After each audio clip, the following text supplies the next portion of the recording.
안녕하세요. 저는 50대를 곧 앞둔 여자입니다. 저는 최근 인생의 끝에 서서 지금까지 살아온 지난날을 곱씹으며 되새겨보는 아주 유익한 시간을 보내고 있어요. 이제 나이 50이면 젊은데 무슨 그런 할머니 같은 소리를 하느냐고 하시겠지만 저에게는 시간이 많지 않습니다. 그래서 남은 하루하루가 너무도 소중하고 뜻깊어요. 아침에 눈을 뜰 수 있음에 감사하고 자기 전 기도할 수 있음에 너무 감사하는 삶을 살고 있습니다. 저는 감사하게도 사랑을 많이 받은 사람이에요. 다정하고 자상하신 부모님을 만나 부모님과 형제들에게 따뜻한 관심과 사랑을 받으며 자랐거든요. 결혼한 이후에도 마찬가지입니다. 자상한 남편과 훌륭하신 시부모님을 만나 너무도 과분한 사랑을 받으며 살았어요. 물론 힘든 시간도 있었습니다. 부모님과 형제들을 만나기 전엔 저는 이 세상에 필요 없는 존재라고 생각했거든요. 저는 입양아예요. 13살, 뒤늦은 나이에 입양됐습니다. 그 전까지는 보육시설에서 살았어요. 제가 살던 동네는 워낙 좁은 동네라 제가 보육시설에 사는 걸 같은 반 애들이 거의 다 알 정도로 동네가 좁았어요. 등교할 때나 하교할 때 보육원에서 봉고차로 다 같이 등교하고 하교했거든요. 못된 애들은 저희가 타고 다니던 차를 보면 똥차라고 놀리곤 했어요. 똥을 채워서 다니는 차라고요. 심지어 제가 차에서 내리는 모습만 봐도 그 애들은 똥이 똥차에서 내린다고 더럽다고 놀리기까지 했습니다. 어디서 똥냄새 안 나냐? 어쩐지 이진영 얘가 있어서 똥냄새가 나는 거였네. 야, 이진영, 너 옆에 있으면 똥차 냄새 나니까 1m씩 떨어져서 걸어. 우리가 타고 다니는 차 똥차 아니거든? 작년에 원장님께서 새로 산 새 차야. 차가 새 차면 뭐래. 그 안에 타고 다니는 것들이 부모도 없는 똥쟁이들인데 똥쟁이들이 타고 다니는 차면 다 똥차지 뭐. 너 지금 우리더러 똥쟁이라고 했냐? 너 이 새끼 말 다 했어? 그 더러운 입 내가 가만히 안 둘 거야. 못된 애들이 저를 놀리거나 괴롭히면 덤비고 화를 내며 저를 대신해 싸워주는 친구들도 있었어요. 그러다 선생님께 잡혀서 벌을 받는 애들도 있었죠. 하지만 저는 그 친구들처럼 용기가 있는 아이는 아니었습니다. 제가 차에서 내릴 때마다 더러운 똥들이 내린다. 똥들만 모이고 싣고 다니는 똥차다. 대놓고 놀려대도 저는 모르는 척 앞만 보고 걸었습니다. 저를 도와준 친구들을 위해서 같이 싸우지도 못했어요. 지금 같으면 저도 당연히 맞서 싸우고 지지 않았겠지만 그때는 잔뜩 주눅이 들어서 항상 바짝 쫄아 있었어요. 당시에 기분 나쁘다고 괜히 한마디 덧붙였다간 더한 소리를 들을 텐데 그렇게 되면 상처받게 되는 건 저잖아요. 저는 아이들에게 주목받고 싶지 않았어요. 그냥 투명 인간처럼 없는 듯 지내고 싶었습니다. 저는 그런 아이였습니다. 용기도 없고 말수도 적은 아이였죠. 학교에서나 시설에서나 언제나 주눅이 들어 사람들과 가깝게 지내지 않았어요. 그러다 지금의 부모님을 만나게 된 겁니다. 아마 부모님을 만나게 된 건 제 인생의 가장 큰 행운인지도 몰라요. 저를 입양해 주신 아버지도 입양아예요. 한국에서 태어나 미국으로 입양 가서 어머니를 만나 결혼하고 아이들을 낳고 살다가 목사가 되고 한국으로 들어오신 겁니다. 아버지께서는 한국에 오시자마자 본인이 살았던 보육원을 찾았는데 그곳에서 운명처럼 저를 보게 된 거예요. 아버지는 한눈에 저를 알아보셨대요. 항상 구석에 혼자 있고 밥을 먹을 때도 말 한마디 하지 않은 저의 모습에서 아버지는 당신의 모습을 보였답니다. 예전 당신 모습 같아서요.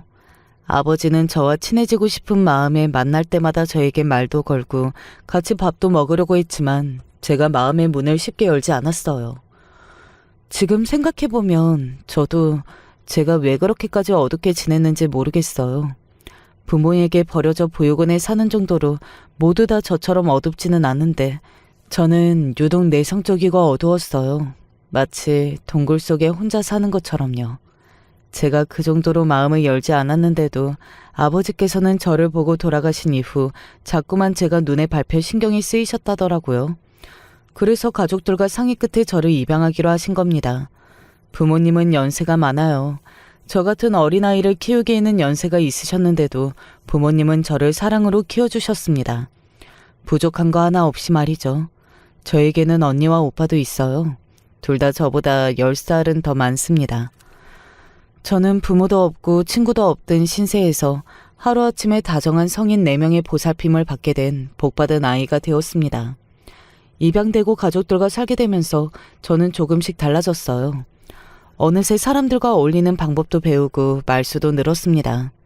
아이를 자라게 하는데 관심과 사랑이 얼마나 귀중한 걸음인지 우리 가족들을 보면서 바로 알 수 있어요. 평생 동굴 안에서 나오지 못할 줄 알았던 제가 동굴에서 나오기만 한 게 아니라 날개까지 달고 훨훨 날 수 있게 해주셨거든요. 부모님을 만나고 저는 꿈도 가질 수 있게 됐습니다. 그 전에는 어른이 되면 보육원을 나가야 하니 어른이 되는 게 막연히 두렵기만 했습니다. 하지만 가족이 생기고 나서는 나도 언니처럼 오빠처럼 될 수 있다는 희망이 저를 단단하게 만들었습니다. 아버지와 어머니는 교회를 운영하셨고 오빠도 신학대학을 나와 목사가 되었어요. 그리고 언니는 의대를 나와 의사가 되었습니다. 입양되고 난 이후 줄곧 저와 가족들은 외국으로 봉사활동을 다녔는데 그럴 때마다 언니는 의료봉사가 얼마나 중요한 활동인지 깨닫게 되었고 신학대를 다니다가 그만두고 다시 공부를 시작해서 의대를 갔습니다. 훌륭한 가족들의 행보를 보고 자라다 보니 저도 남다른 꿈을 꾸고 결국은 이루게 되었습니다. 저는 약대를 나와 약사가 되었어요. 어린 시절 그 깜깜한 동굴 속에서 숨어있던 제가 어느새 대학도 가고 번듯한 직업까지 가지게 된 걸 보면 저는 아직도 제가 신기하고 대견해요. 제가 이렇게 잘 자란 건 다 가족들 덕분입니다. 그때까지만 해도 제 인생은 언제나 행복하고 사랑이 가득할 줄만 알았습니다. 입양된 이후로는 이게 내 인생이 맞나 싶을 정도로 너무 행복했으니까요. 그런데 제가 그동안 삶이 마냥 꽃밭이었던 건 부모님 그늘이 있어서 그랬던 거예요. 부모님의 그늘을 벗어나자마자 진짜 제 인생이 시작됐습니다. 약대에 다닐 때 공부가 너무 힘들어서 그만두고 싶었을 때도 아버지가 한 학기 휴학하고 봉사활동을 다녀오자 해서 무작정 아프리카로 떠나 새로운 세상을 공부하고 돌아왔어요. 저는 그곳에서 많은 깨달음을 안고 돌아와 다시 공부를 시작했습니다. 그때의 아프리카에서의 기억이 저에게 확실한 동기부여가 됐거든요. 그리고 첫 직장에 들어갔을 때였는데 우연히 제가 입양하라는 사실을 같이 일하는 동료들이 알게 됐어요. 대학병원의 약제과였는데 같은 학교 선후배들이 많아 그런지 소문이 퍼졌나 보더라고요. 그런데 그중 한 선배가 제가 입양하라는 이유로 자꾸만 말도 안 되는 소리를 하며 괴롭혔습니다.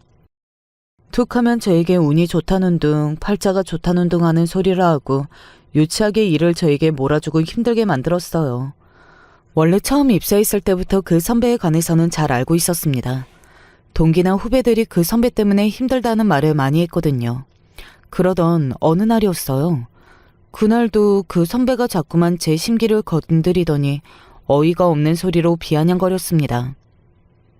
와, 나는 약대 다닌 동안 등록금이 비싸서 한 학기 알바하고 한 학기 다니고 또 휴학하고 알바하고 그랬는데 진영 씨는 무슨 복이야? 고아 주제에 호구 부모 잘 만나서 완전 팔자 폈네. 부럽다. 부러워. 저런 소리를 바로 제 앞에서 하는데 저도 모르게 주먹이 불끈 쥐어지더라고요. 선배님, 아무리 농담이라고 해도 호구 부모라는 말은 너무하시는 것 같아요. 저에게는 너무나 고마운 분들이세요. 그러니까 방금 하신 말 사과해 주세요. 저라는 사람은 원래 갈등에 취약해서 싸울 줄 모르는 사람이에요.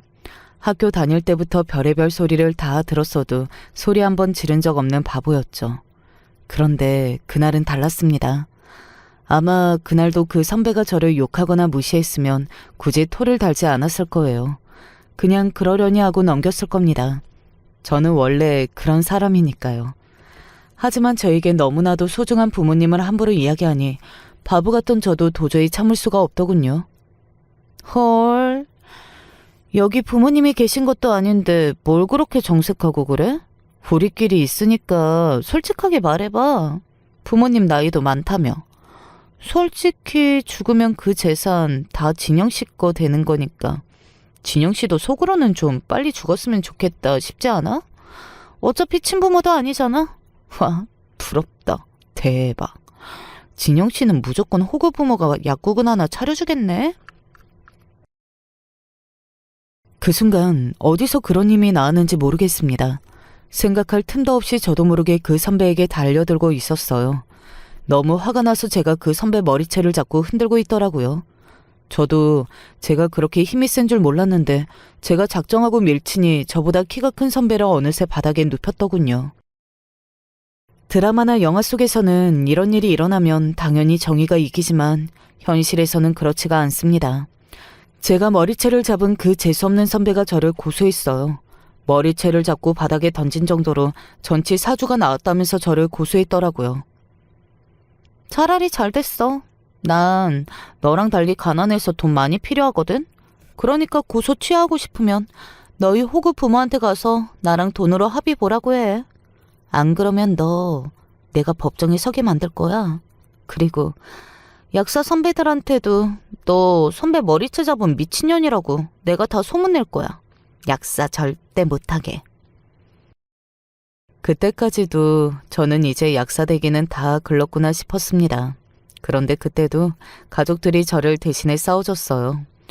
저는 그런 재수없는 인간한테 돈까지 주고 합의하고 싶지 않아 부모님께도 약사를 못하는 한이 있어도 그 인간한테는 절대 돈 주지 말라고 했습니다.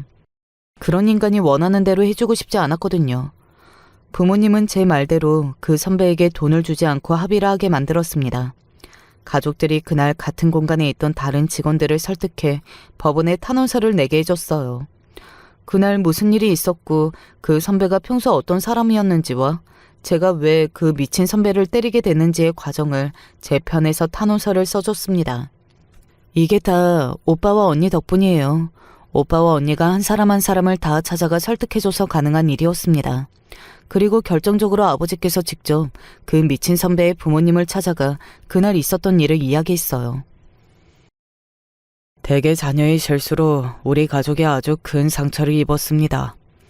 고소 취하하지 않으시면 그날 있었던 일에 관해 공론화해서 우리도 고소할 생각이에요. 직장 내 괴롭힘으로요. 어른이시니까 이 일이 보통 일이 아니라는 것쯤은 아시죠? 꽤 긴 싸움이 되겠지만 저는 절대 지지 않을 거예요. 우리 딸은 잘못이 하나도 없으니까요. 아버지는 오로지 저만을 생각하며 그 부모를 설득했습니다. 그래도 그 선배의 부모는 정상이었는지 저희 아버지를 만나고 나서 딸을 설득해 고소를 취하게 했더라고요. 그리고 얼마 뒤 직장도 그 선배가 그만뒀어요. 아무래도 다른 직원들이 저를 위해 쓴 탄원서에 그 선배가 지금까지 했던 만행들이 다 적혀 있었으니 병원에서도 그 선배의 악행을 알게 돼 잘라버렸습니다. 당연한 결과였죠.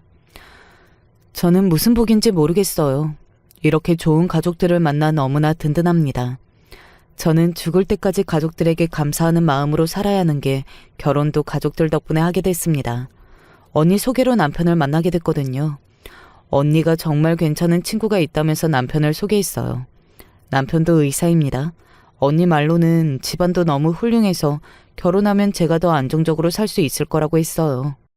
언니의 안목은 역시나 뛰어났습니다. 사실 30이 넘을 때까지 제대로 된 연애도 해본 적이 없던 저는 이대로 결혼을 못할 수도 있겠다 싶었어요. 그런데 30대 중반이 된 제가 남편을 만나자마자 첫눈에 반해 결혼까지 꼴이나게 됐습니다. 남편과 저는 천생연분이었어요. 먹는 거부터 취미와 취향까지 모든 게 다 잘 맞았거든요. 결혼과 동시에 저에게 새로운 가족이 생겼습니다. 시댁은 병원을 운영하세요. 시아버지, 시어머니, 그리고 남편과 남편의 남동생까지 모두 다 의사거든요. 저는 결혼과 동시에 시아버지의 병원으로 들어가 일하게 됐습니다. 저희 시댁은 저희 친정만큼이나 가족 중심이에요. 저희 친정 식구들은 아버지가 목사로 계시는 교회를 위해 많은 일을 하고 시댁 식구들은 시아버지가 병원장으로 계신 병원에서 다들 일합니다. 작은 동서도 간호사라 저까지 다 한 병원에서 일하고 있어요. 사실 온 식구가 다 같은 직장을 다닌다는 게 쉬운 일은 아닙니다. 집에서도 직장에서도 자주 마주치다 보니 서로 프라이버시라는 게 없었죠. 특히나 시아버지께서 워낙 가족 중심적인 분이라 직장에서도 집에서도 가족들이 자주 모이기를 바라시기에 며느리들에게는 좀 힘든 점이 있었습니다. 특히 동서와 제 사이가 미묘하게 좋지 않아 자주 만나면 만날수록 문제가 생겼어요. 동서와 저는 첫 만남부터 좋지 않았습니다. 당시에는 제가 다른 병원에서 일할 때라 동서에 관한 정보가 전혀 없었어요. 남편에게 듣기론 동서가 처음 병원에 간호사로 들어왔을 때 시어머니와 함께 일했다고 하더라고요. 어머니가 원래 누구를 칭찬하시는 분이 아닌데 재수 씨가 워낙 환자들에게 싹싹하게 잘하고 똘똘하다고 많이 칭찬하셨어.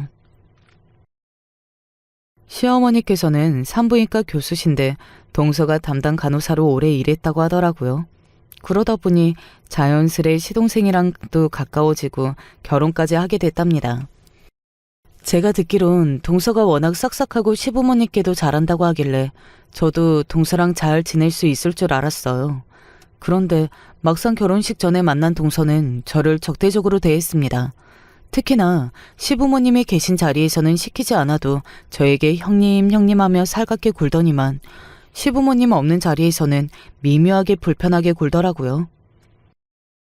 아주버님, 올해 연애한 여자 있는 거 아시죠? 사실 제가 결혼하고 나서도 자주 집에 놀러 왔었거든요. 그래서 저랑 언니 동생 하면서 가깝게 지냈던 터라 저는 당연히 아주버님이 그 언니랑 결혼할 줄 알았는데 만난 지 1년도 안 된 분이랑 결혼하겠다고 할 줄은 몰랐어요. 정말 의외네요. 그래요? 저랑 만나기 전에 일인데 상관없어요. 그리고 오래 만났든 짧게 만났든 그게 뭐가 중요해요. 서로 결혼할 상대라고 느끼는 게 중요한 거죠.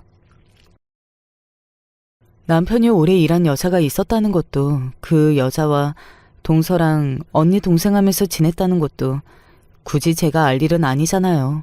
그런데 동서는 일부러 제 기분을 상하게 하려는 것처럼 말을 이상하게 했습니다. 저도 당시에 30대 중반이었어요. 결혼하기엔 적지 않은 나이다 보니 동서가 하는 행동이 마냥 귀엽게만 보였습니다.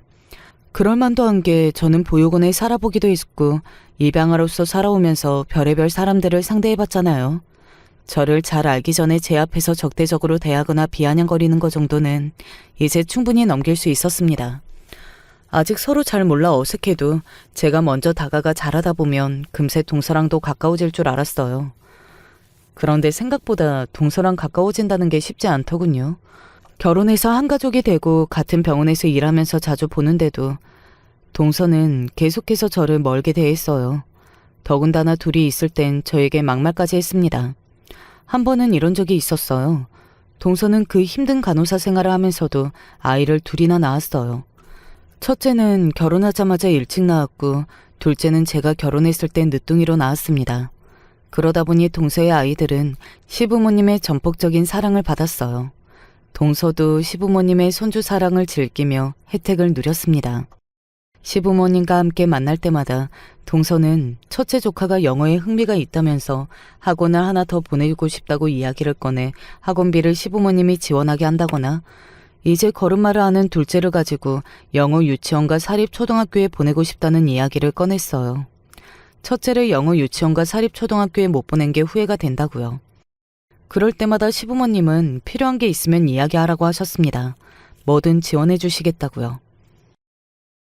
우리도 옛날 사람이라 요즘 애들이 뭘 어떻게 해서 키우는지 잘 몰라. 그러니까 너희가 애들 키우는데 부족하고 힘든 부분이 있으면 언제든지 이야기하렴. 해줄 수 있는 한 힘닿는 데까지 도와줄게. 역시 우리 아버님. 저는 아버님 어머님이 계셔서 너무 든든하다니까요. 우리가 자식이 많긴 하니 우리야 죽을 날 멀지 않은 노인네들인데 젊은 사람들 도와줄 수 있으면 그게 낙이지 뭐. 아버님 죽는 날이 머지 않았다뇨. 그런 말씀하지 마세요. 저 무서워요. 그럴 때마다 동서는 애교가 잔뜩 낀 콧소리로 시부모님께 아양을 떨었습니다. 그런 동서를 시부모님도 예뻐했고요. 동서는 그럴 때면 저는 아무 생각 없었어요. 그냥 동서가 참 싹싹하고 대단하다 싶었죠. 그런데 동서 생각은 달랐습니다. 만날 때마다 느끼는 건데 동서는 저를 견제하는 것 같더라고요. 친정의 형제들과 제가 나이 차이가 많이 나다 보니 조카들과 제가 나이 차가 많지 않아요. 그래서 부르기는 이모라고 해도 다들 친구처럼 지냅니다. 그래서 남편과 결혼하고 어린 조카가 생겨서 저도 좋았어요. 너무 귀엽기도 했고요. 저도 아이를 좋아하긴 하지만 저나 남편은 결혼 자체가 늦은 편이라 아이 생각이 별로 없었습니다. 생기면 당연히 낳겠지만 일부러 계획하지는 않았어요. 그런데 동서가 자꾸만 아이 문제로 시부모님 앞에서 저를 불편하게 만들었습니다. 시댁에서 시댁 식구들이 다들 모여 저녁을 먹는 자리였는데 동선의 막내가 이유식을 잘 먹지를 않아 제가 옆에 앉아 밥을 먹였습니다. 평소에 동서도 둘째를 보느라 잘 쉬지 못할 것 같아 이럴 때라도 밥을 편하게 먹었으면 해서요. 그런데 동서는 제 배려를 어이없게 받았어요. 저렇게 애를 예뻐하시는데 애가 안 생겨서 어떡해요? 형님네 친정 부모님도 엄청 기도하실 텐데 얼른 좋은 소식 있으면 좋겠어요. 저와 남편은 순간 당황해서 얼굴이 붉어졌습니다.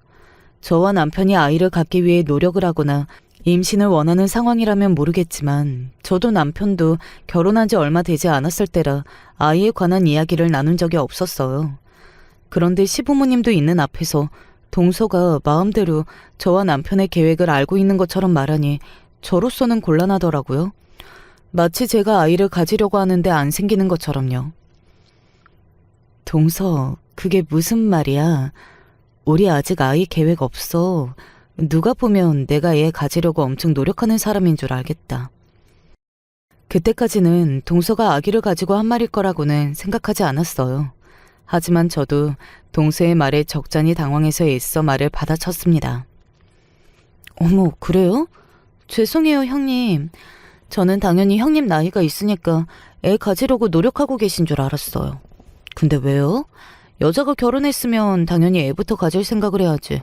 어떻게 그 나이에 애 가질 생각도 안 하고 있어요? 순간 식사하던 분위기가 차가워졌습니다. 동서는 참 신기한 사람이에요. 분명 다른 사람이 했으면 굉장히 건방지게 들렸을 이야기인데 동서가 하면 아기가 없이 마냥 해맑아 보였죠. 지금 생각해보면 그게 다 작전인 것 같아요.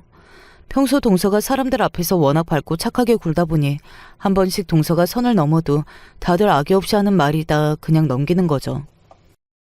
재수씨, 우리 결혼한 지 얼마 되지도 않았고 제가 아직 아이 생각은 없어요. 걱정해주는 건 좋은데 우리 일은 우리 부부가 알아서 할게요.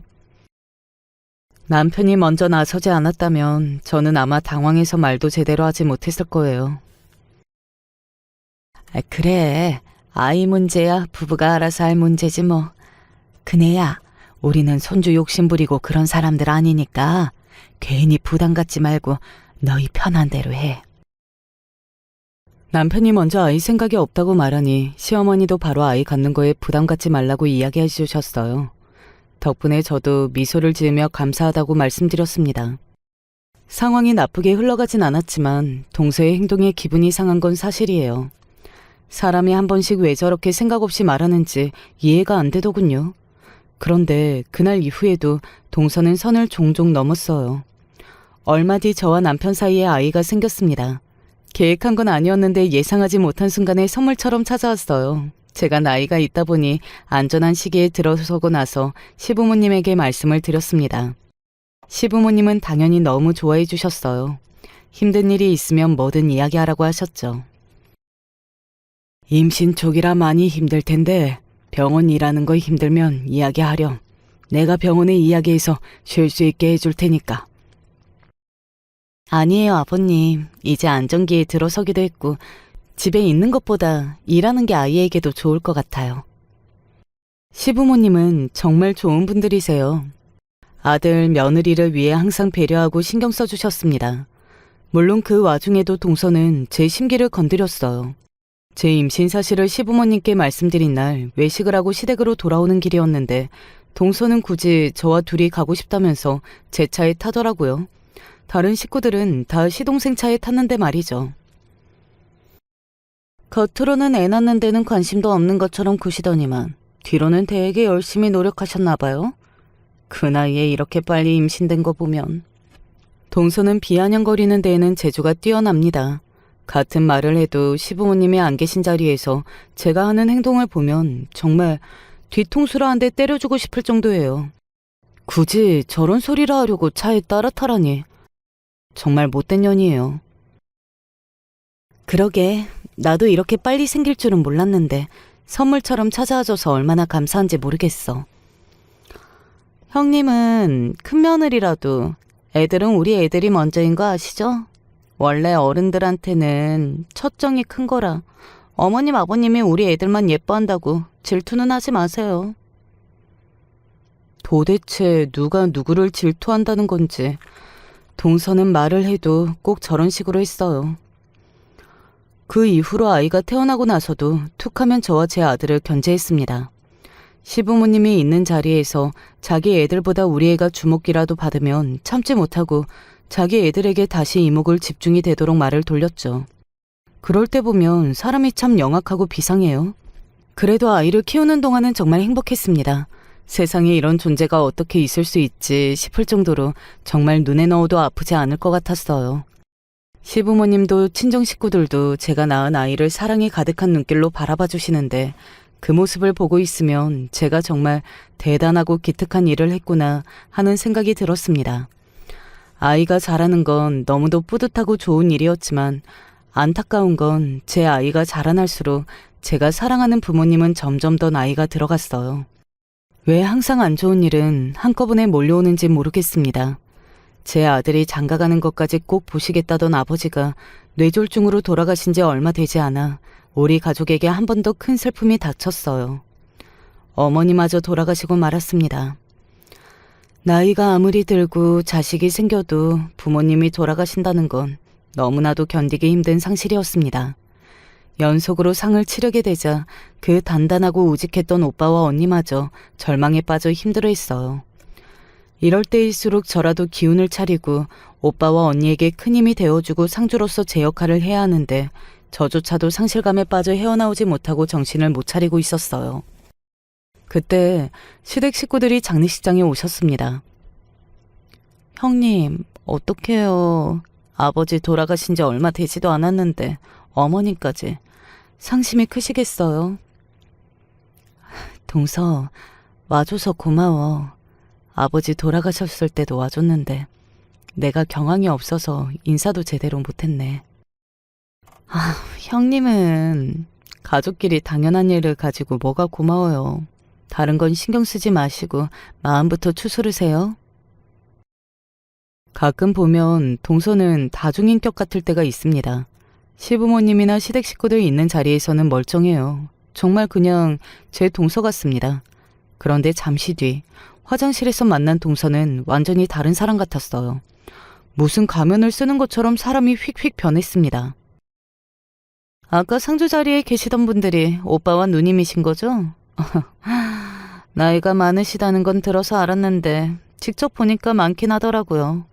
그 정도 나이가 돼도 부모님 돌아가시면 슬프긴 한가 봐요. 남들은 그 나이 정도면 다들 호상이라고 하는데. 조금 전 시댁 식구들이랑 상에 앉아 육개장을 먹을 때까지만 해도 제 손을 잡으며 힘내라던 동서는 도대체 어디 갔는지, 화장실에서 만난 동서는 입술에 붉은 립스틱을 칠하며 자꾸만 피식피식 미소를 지어 보이더니 또 기분 나쁜 소리를 해댔어요. 우리 부모님이 돌아가신 게 호상이라고요. 동서는 아직 부모님 두 분 다 계셔서 모르나 본데 자식 입장에서는 호상은 없어. 하늘 같은 부모님이 돌아가셨는데 그게 호상일 리 없지. 저는 동서가 자꾸만 찰떡선이 없는 소리라 하는 게 거슬려서 싫은 티를 냈습니다. 그러자 동서도 제 말이 영 거슬렸는지 들고 있던 립스틱을 가방에 던지듯 넣으면서 저를 노려보더군요. 그러더니 한다는 말이 기가 막혔어요. 부모님 돌아가셔서 슬픈 느낌은 저나 형님이나 다 모르지 않아요? 진짜 부모도 아니고 양부모인데 뭘 그렇게 진짜처럼 유난을 떠세요?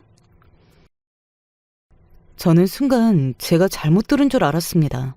아무리 동서가 개념이 없어도 저런 소리까지 할 거라고는 상상도 못했거든요. 동서, 지금 뭐라고 했어? 아니, 자식도 있는 사람이 어떻게 그런 소리를 해. 내가 아무리 입양됐어도 우리 부모님은 나한테 친부모님보다 훨씬 더 소중한 존재였어. 제가 동서에게 이런 소리를 하고 있다는 것도 저는 자존심이 상했습니다. 이런 말을 굳이 제 입으로 해야만 한다는 게 너무 화가 났어요. 네, 누가 뭐래요? 암튼 우리 형님은 항상 별거 아닌 말에 발끈하신다니까. 이제 보니까 뭔가 좀 찔리시나 보다. 근데 들어보니까 양아버지께서 돌아가시면서 재산을 거의 다 교회에 기부하셨다면서요? 아유, 그거 다 아까워서 어떡해요? 동서는 사람 속 뒤집는 데는 아무튼 소질이 있습니다. 제가 화가 나서 열을 내는데도 일부러 제 말과 행동을 무시하며 자기 할 말만 하고 몸을 돌려버렸어요. 그러고는 슬그머니 화장실을 나가버렸습니다. 저는 너무 화가 나서 동서를 급하게 따라 나갔어요. 자기가 뭘 안다고 제 앞에서 재산이니 뭐니 그딴 소리를 해요. 저는 마음 같아서는 동서의 멱살이라도 잡아서 사과하라고 소리치고 싶었지만 장소가 장소인 만큼 저는 애써 마음을 다잡았습니다. 그러고는 동서를 따라가 한마디 하려던 차였어요. 아무리 사람이 생각이 없어도 그런 소리 함부로 하는 거 아니라고 경고라도 하고 싶었습니다. 그런데 그때 장례식장에서 시어머니가 신발을 신고 나오시는 걸 보고는 동서가 기다렸다는 듯 달려갔어요. 어머니, 무릎도 안 좋으신데 뭐하러 벌써 나오셨어요? 제가 얼른 가서 부축해드리려고 했는데. 아이고, 내가 무슨 노인네라고 며느리 부축까지 받아. 괜찮아. 너 밤길에 운전하기 힘드니까 우리 먼저 일찍 가자. 너희 시아버지랑 너희 남편은 새벽까지 있다고 온다고 하니까. 어머니 가시게요? 동서에게 할 말은 잔뜩이지만 어쩌겠어요. 시어머니 앞에서 동서에게 싫은 소리를 하는 모습은 보일 수 없으니 애써 꾹 참았습니다. 그래, 네 동서도 애들 맡기고 온 거라 얼른 가야지. 애미, 너도 힘들 텐데 더 오래 있어주지 못해 미안하다. 네가 사돈 어른 일로도 많이 힘들어하는 것 같길래 내가 말은 안 했는데 사실은 내가 얼마 전에 무릎 수술을 했어. 너 괜히 신경 쓸까봐 둘째네한테만 말했다. 아버지가 돌아가신 이후로 제가 많이 힘들어해서 시어머니께서 수술하신 일도 저에게 이야기를 안 하셨더라고요. 저는 시부모님까지 걱정 끼치게 한 것 같아 죄송한 마음이 들었습니다. 그러셨어요? 어머님, 저는 전혀 몰랐어요. 병원에도 못 가보고 정말 죄송해요. 아이고, 아니다. 내가 의사고 우리 집에 의사가 몇인데 그런 걸 신경 써. 너 이럴까봐 내가 일부러 말하지 말라고 그런 거야. 그래도 말씀해 주시지 그러셨어요. 지금은 어떠세요? 무릎 괜찮으신 거예요? 그럼 괜찮아. 수술 잘 됐대. 너랑 네 남편 신경 안 쓰게 한다고 둘째 네가 고생이 많았지 뭐. 어머님도 참 고생은 무슨 고생이에요. 자식이면 당연히 해야 하는 일이죠. 제가 둘째 며느리라도 형님보다 어머님이랑 고부간으로 지낸 게 더 오래됐잖아요. 저는 병원에서도 오래 뵈서 그런지 이제 친정 부모님보다 이상하게 어머님 아버님이 더 가족 같다니까요. 그래서 저는 이렇게 장례식장 올 때마다 너무 가슴 아파요. 어머님 아버님은 진짜 오래 사셔야 해요. 동서의 여우 같은 콧소리는 아무도 이기지 못합니다. 동서는 어머님 옆에 착 붙어서 애교를 떨며 자꾸만 저를 힐끗거렸어요. 마치 봐라, 내가 너보다 훨씬 더 좋은 며느리다 이런 느낌으로요. 결혼한 지도 꽤 됐고 애도 둘이나 있으면서도 참 일관적으로 여우 같아요. 어떨 땐 내가 동서의 저런 모습을 배워야 하나 싶을 정도로 사람이 참 영악합니다. 그렇게 동서는 저희 어머니 장례식장까지 와서 또 한 번 제 속을 뒤집어 놓고 돌아갔습니다. 저는 동서를 만날 때마다 생각이 많아요. 동서는 도대체 왜 저렇게 나를 이기려고 할까? 나를 왜 저렇게 미워할까 싶어서요. 그렇게 시간이 흘러 제 아들은 중학교에 갈 정도로 자랐고 부모님의 부재도 어느 정도 익숙해질 정도로 시간이 흘렀습니다. 저는 오로지 우리 가족의 앞날만을 생각하며 정신없이 살고 있었어요. 병원 일과 아들을 잘 키우는 데에만 열중했죠. 그러던 어느 날이었습니다. 저에게 믿기지 않은 일이 벌어졌어요. 며칠 전 병원에서 온 가족이 다 같이 건강검진을 받았어요. 그런데 며칠 뒤 병원에서 일하고 있는데 시아버지께서 직접 저에게 연락을 주셔서 원장실에 잠깐 들르라고 하셨습니다. 저는 전화를 주신 시아버지의 목소리에서 뭔가 일이 생겼다는 걸 본능적으로 느낄 수 있었습니다. 더군다나 시아버지께서 이제 연세도 많고 몸도 힘드시다고 특별한 일이 없으시면 병원에 출근을 잘 안 하세요. 그런데 무슨 일인지 그날은 출근까지 해서 저를 보자고 하시더라고요. 애미야, 놀라지 말고 들어. 나도 오늘에서야 담당 교수한테 전달받은 건데 애미 췌장 검사한 거에 문제가 좀 있나 봐. 조직 검사를 좀 해봐야 할 것 같다고 하네.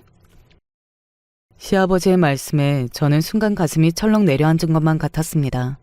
시아버지께서 집도 아니고 원장실로 부르신 거 보면 뭔가 큰일이 날 거라 예상은 했었는데 시아버지의 심각한 표정을 보니 저도 덜컥 겁이 나더라고요. 걱정하지 마. 내가 누구야? 이 병원 병원장이야. 무슨 일이 있어도 다 낫게 해줄 테니까 걱정할 거 없다. 저도 시집와서 이 집 며느리로 산 게 벌써 15년이 넘었어요. 15년 동안 시아버지의 저런 표정은 처음 봅니다. 시아버지는 애써 제가 걱정할까봐 안심시키려고 하셨지만 그 단단하신 시아버지께서 손까지 떨며 저와 눈을 못 마주치는 걸 보면 제 병이 심각한 거였어요. 네, 아버님. 저 아버님 말씀이면 무조건 믿는 거 아시잖아요. 저 아버님이 시키는 대로 다 할 테니까 꼭 낫게 해주셔야 해요. 저는 자꾸만 쏟아지려는 눈물을 애써 참으며 시아버지의 손을 꼭 잡았습니다. 그런데 그 순간 시아버지의 주름진 얼굴에 눈물이 흘렀어요. 그 순간 알겠더군요. 이미 시아버지는 많은 걸 알고 계신 거였어요. 저도 약 사고 대학병원에서만 오래 근무했습니다. 유능한 외과 교수였던 시아버지께서 저런 표정을 지으시는 걸 보면 제 병은 이미 손쓸 수 있는 상태가 아닌 것 같았어요. 저는 그 순간 부모님의 얼굴이 떠올랐습니다. 돌아가시기 직전의 부모님의 모습이요. 두 분 다 80이 넘은 나이였는데 당신들이 죽는 와중에도 다 커서 결혼까지 한 자식을 걱정하며 저에게 꼭 행복해야 한다고 하시면서 돌아가셨어요. 부모님의 마지막 유언을 위해 저는 어떻게든 행복하게 살려고 노력했습니다. 힘든 일이 있어도 외로운 일이 생겨도 혼자 끙끙 앓지 않고 가족들과 이겨내려 애쓰며 살았어요. 그런데 역시나 하늘은 제 편이 아닌가 봅니다. 얼마 뒤 저는 췌장암 말기 판정을 받았습니다. 그동안 전혀 아무 증상도 없었기에 저는 심각한 줄 몰랐는데 이미 암세포가 췌장 전체에 퍼져서 수술도 의미가 없다고 하더군요. 거기다가 폐에도 전이 흔적이 있어서 바로 항암을 시작해야 했어요. 저는 제가 가능성이 없다는 걸 너무도 잘 알고 있었지만 가족들을 위해 포기할 수 없었습니다. 항상 제 걱정만 하는 언니, 오빠와 그리고 하늘에서 저를 지켜보고 계실 우리 부모님, 거기다가 저의 완벽한 가족이 되어주신 시부모님과 남편을 위해서라도 제가 포기할 수가 없었어요. 더군다나 제게는 아직 어린 아들이 있잖아요. 아들만 생각하면 너무 미안해서 아들 얼굴도 제대로 쳐다볼 수가 없었습니다. 저에게는 부모가 많아요. 저를 버린 부모, 저를 사랑으로 키워주신 부모, 그리고 남편을 만나 얻게 된 훌륭한 부모. 저도 제가 자식을 낳고 부모가 될 줄은 몰랐었는데 아들을 낳고 부모가 되어보니 저를 사랑으로 키워주신 부모님과 저희 시부모님이 얼마나 훌륭한 분들인지 깨닫게 되더라고요. 그래서 저는 무슨 일이 있어도 아들에게 좋은 부모가 되어주고 싶었습니다. 양부모님께 무한대로 사랑을 받고 시부모님의 무한한 신뢰를 받은 만큼 저도 아들에게 훌륭한 부모가 되어줄 자신이 있었어요. 그런데 결국은 그 다짐을 지키지 못하고 제가 가장 무책임한 부모가 되어버리고 말았습니다. 아들이 성인이 되는 것도 결혼하는 것도 보지 못하는 나약한 부모가 되고 말았어요. 시간이 갈수록 저는 점점 더 말라갔고 보잘것없이 쪼그라들었습니다. 지난 세월 동안 병원 지하에 있는 약제과에서만 일했었는데 인생의 마지막도 병실에서만 보내고 있었어요. 항암과 약물 치료를 병행한 지 반년 정도 됐을 때 더는 몸에서 항암도 약도 모두 다 밀어내고 있다는 느낌이 들었습니다. 더는 치료가 무의미하다는 걸 제가 몸소 깨달았어요. 그 순간 저는 병원에 있고 싶지 않았습니다. 인생의 반을 병원에서만 보냈는데 죽는 순간까지도 병원에 있고 싶지 않았어요. 지금까지 가족들을 위해 그 힘든 치료를 견뎌냈으니 얼마 남지 않은 제 시간은 가족들과 웃으며 행복하게 보내다 가고 싶었습니다. 가족들은 절대 다 안 된다고 했지만 저는 퇴원하고 싶었어요. 저는 도저히 병원에서는 견딜 수 없을 것 같아 남편에게 말했습니다. 언제 죽을지도 모르는데 구역질 나고 힘들기만 한 치료 이제는 그만하고 싶어. 그러니까 나 퇴원 좀 시켜줘. 내일부터는 나도 내 침대에서 자고 내 주방에서 밥 먹으면서 우리 아들하고 여행도 좀 가고 싶어. 그럼 나도 당신이랑 산책도 하고 여행도 가고 싶어. 그런데 지금은 안 돼. 이번 치료만 잘 받고 나가서 나랑 우리 아들이랑 셋이 같이 여행 가자. 안 돼. 도저히 못하겠어. 살이 타고 바짝바짝 마르는 것 같단 말이야. 이러다가 금방이라도 이 침대 위에서 죽을 것 같아. 저는 몸에 힘이 빠져 말도 제대로 하기 힘들었지만 애써 힘을 끌어내 남편에게 하고 싶은 말을 다 쏟아냈습니다. 제 말에 남편은 대답도 하지 않고 병실에 선 채로 눈물만 흘렸어요. 남편 마음을 모르는 게 아니에요. 저도 지금 제 모습이 어떤지 알아요. 마른 장자처럼 말라서 얼굴에는 핏기가 하나도 없어요. 반 송장처럼 말라버린 제가 남편에게 퇴원시켜달라고 애원하니 남편은 그 모습을 보고 견디기 힘들었을 겁니다. 간호사와 다른 의사들이 옆에 있는데도 남편은 참지 못하고 울더라고요. 울지 마. 나 지금 당장 안 죽어. 그러니까 나 다리에 힘이라도 조금 있을 때 제발 여기서 나가게 해줘. 그 순간만큼은 저도 간절했습니다. 남은 시간은 제가 세상에서 제일 사랑하는 우리 아들과 가족들과 함께 보내고 싶었어요. 남편은 제 얘기를 다 듣지도 못하고 도저히 견딜 수가 없었는지 병실 문을 박차고 나가버렸습니다. 그 뒷모습을 보는데 저도 눈물이 나서 참을 수가 없었어요.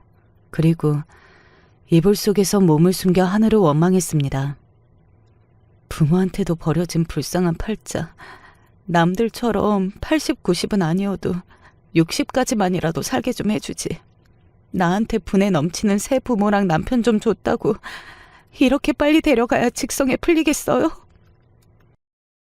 몸에 힘도 없어서 소리도 지르기 힘든 와중에 하늘이 너무 밉고 원망스러워서 저도 모르게 절로 눈물 섞인 울분이 터져나왔습니다. 내가 그렇게 기도를 했는데도 제 인생을 마음대로 쑥대밭으로 만든 신이 원망스러웠거든요.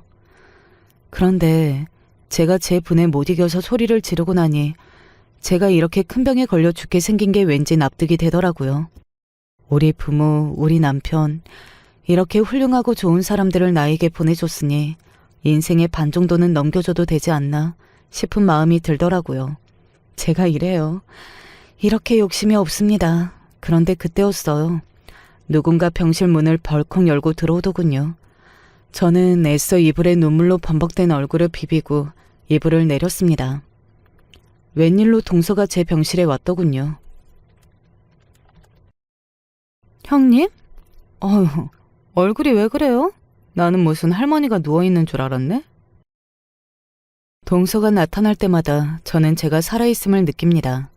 혈압이 바짝 오르면서 몸이 뜨겁게 타오르거든요. 저딴 소리라 할 거면 아예 오지 말지 왜 굳이 와서 사람 속을 긋는지 모르겠어요. 죽을 때가 다 됐으니 할머니 맞지 뭐. 동서도 병원 일로 바쁠 텐데 뭐하러 왔어? 저도 이제 저런 동서의 망언에 면역이 생겼는지 이제 농담도 다 나오더군요. 다들 형님 보고 올 때마다 오늘 내일 한다길래 진짠가 보러 왔는데 말하는 거 보니까 아직 쌩쌩하네요. 에헤, 며칠은 더 사시겠네. 동서가 워낙 싸가지 없이 아무 말이나 막 하는 건 저도 잘 알아요. 근데 이건 선을 넘어도 세게 넘었습니다. 아무리 제가 병실에 누워서 환자로 산 지 반년이고 지금도 오늘 내일 하고 있다지만 아무리 그래도 그렇지 어떻게 저런 소리를 할 수가 있어요? 더군다나 더 기분 나쁜 건 저런 소리를 할 때마다 동서는 뭐가 재미있는지 실실 웃는다는 겁니다. 동서는 도대체 뭐가 좋다고 그렇게 올 때마다 실실 웃어? 그래, 나 오늘 죽을지 내일 죽을지 모르는 거 맞아. 그래서 동서는 내가 오늘 내일 하는 게 고소해? 내가 죽는 게 그렇게 재밌고 좋으냐고. 저도 이상한 게 동서만 보면 힘이 바짝바짝 솟아요. 다른 사람은 몰라도 동서에게는 절대 지기 싫습니다. 그래서 젖먹더니까지 쥐어짜 동서에게 소리를 질렀습니다. 마음 같아서는 당장 벌떡 일어나 동서 머리털이라도 다 뽑아버리고 싶었어요. 그런데 그때였습니다. 제 말에 동서가 실소를 터뜨리더니만 저에게 바짝 다가왔어요. 그러더니 제 얼굴 바로 앞까지 얼굴을 들이밀며 개소리를 중얼거리더군요. 당연히 좋죠. 형님 죽으면 이 대단한 우리 시댁 재산들 다 내 거잖아요. 아, 상상만 해도 기분 너무 좋네. 아, 기분이다. 형님 죽으면 꼭 천국 가세요. 제가 기도할게요. 그 전까지는 동서가 그냥 개념 없고 여우 같은 년이라고만 생각했어요. 그런데 그날 보니 동서는 쓰레기 중 쓰레기였습니다. 그동안 저를 견제하고 질투한 게 이거였어요. 시부모님 재산을 저와 나눠야 하는 게 싫었나 보더라고요. 저는 동서의 말에 기가 막혀서 손이 덜덜 떨리고 벌어진 입이 다물어지지 않았어요. 세상에 뭐 이런 년이 있나 싶어서 온몸에 소름이 다 돋더라고요. 그런데 그때였습니다. 제 마음속 깊은 분노가 하늘에 닿았는지 구세주와도 같은 시아버지께서 저와 동서에게 성큼성큼 다가오셨어요. 너 지금 감히 무슨 소리를 하는 거야? 저도 동서와 서로 신경전을 벌이느라 몰랐는데 시아버지께서 언제 오셨는지 저와 동서가 하는 말을 다 들으셨나 보더라고요. 시아버지께서 저 정도로 화나신 걸 본 건 저도 20년 만에 처음입니다. 아버님, 그게 어떻게 된 거냐면요. 제가 설마 형님한테 이상한 소리를 했겠어요. 저 아시잖아요. 그냥 형님이랑 농담 좀 주고받은 거예요. 동서는 너무 놀라서 자기가 무슨 소리를 했는지 기억도 잘 나지 않는지 허둥거리며 말도 더듬었습니다. 농담. 세상에 그런 더럽고 추잡한 농담이 어딨어? 너, 내가 호구로 보이냐? 내가 이딴 소리를 듣고도 널 가만히 둘 것 같아? 시아버지께서 손까지 부들거리시더니 소리를 버럭 지르시고는 어디론가 급하게 전화를 걸었습니다. 너 지금 당장 네 형수 병실로 튀어와. 도대체 둘이 무슨 작당을 하길래 네 마누라가 저런 더러운 소리를 해. 내가 너나 네 마누라나 가만히 둘 것 같아? 둘 다 당장 내 병원에서 쫓아내고 내 재산에는 손끝도 못 대게 할 거야. 시아버지는 시동생에게 전화해 당장 달려오라고 했습니다. 시아버지께서는 동서가 짓겨린 막말이 동서 혼자 생각이 아니라고 생각하시는 것 같았어요. 그 순간 동서는 곧바로 무릎을 꿇고 앉았습니다. 그러더니 시아버지 앞에서 손을 싹싹 빌었어요. 아버님, 제가 잘못했어요. 그냥 아버님이 워낙 형님만 예뻐하시니까 저도 모르게 질투가 나서 그런 거예요. 애들 아빠는 아무것도 몰라요. 제가 혼자 그런 거예요. 동서가 쩔쩔매며 어쩔 줄 몰라 하는 모습을 보니 저는 절로 기분이 좋더군요. 정말 병까지 다 낫는 기분이었습니다. 허허, 그래. 그럼 너만 우리 집에서 나가면 되겠구나. 지금 당장 내 병원에서 나가. 그 사건으로 집안은 발칵 뒤집혔습니다. 지금 생각해도 타이밍이 기가 막혔어요. 어떻게 딱 그 순간에 시아버지께서 병실로 와 동서의 만행을 보게 되셨는지 신기해요. 알고 보니 제가 퇴원시켜달라고 남편한테 애원한 일로 남편이 시아버지에게 가서 말씀드렸나 봐요. 제가 자꾸만 치료를 중단하고 퇴원하겠다고 한다고요. 그래서 시아버지가 저를 설득하러 오셨던 겁니다. 퇴원은 절대 안 된다고요. 그네, 잘 들어. 너 안 죽어. 이 늙은 시아버지도 잘만 사는데 네가 왜 죽어? 내가 어떻게든 치료해서 낫게 할 거니까 나약한 소리 하지 마. 시아버지는 단호했습니다. 이대로 태어나면 더 위험하다면서 당신이 시키는 대로 하라고 하셨어요. 그날 이후 시댁에는 많은 일이 있었습니다. 동서는 매일 저를 찾아와 자신이 실수했다고 사과하며 빌었지만 결국 동서와 시동생은 이혼했어요. 시아버지께서 동서의 진짜 모습을 직접 보셨으니 그냥 넘어가실 리 없었죠. 시동생에게 동서와 계속 살았다가는 정말 재산을 한 푼도 남겨주지 않겠다고 하시는 바람에 시동생은 미련 없이 동서와 이혼했어요.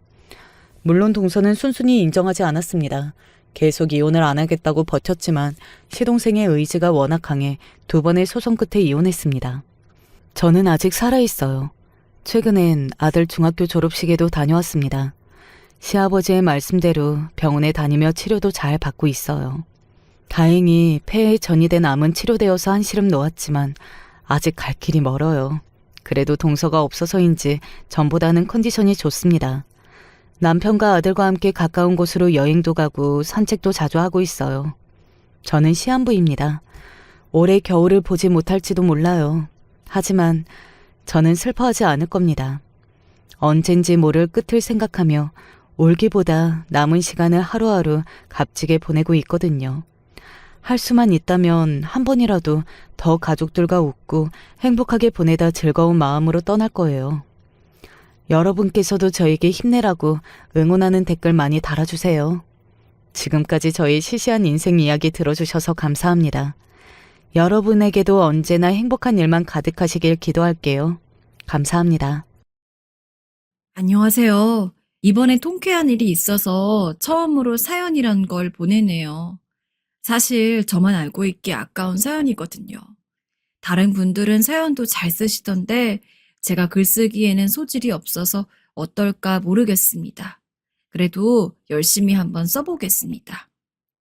요즘 시대에도 여자가 밖에서 일을 하고 남자가 집에서 애들 보고 집안일 하는 건 흔치 않잖아요. 하지만 최소한 저희 집에서는 그런 모습이 전혀 어색하지가 않았습니다. 낯도 많이 가리고 얌전한 성격인 아버지는 저랑 동생들이 아주 어렸을 적부터 집에서 저희를 도맡아서 육아에 전념했어요.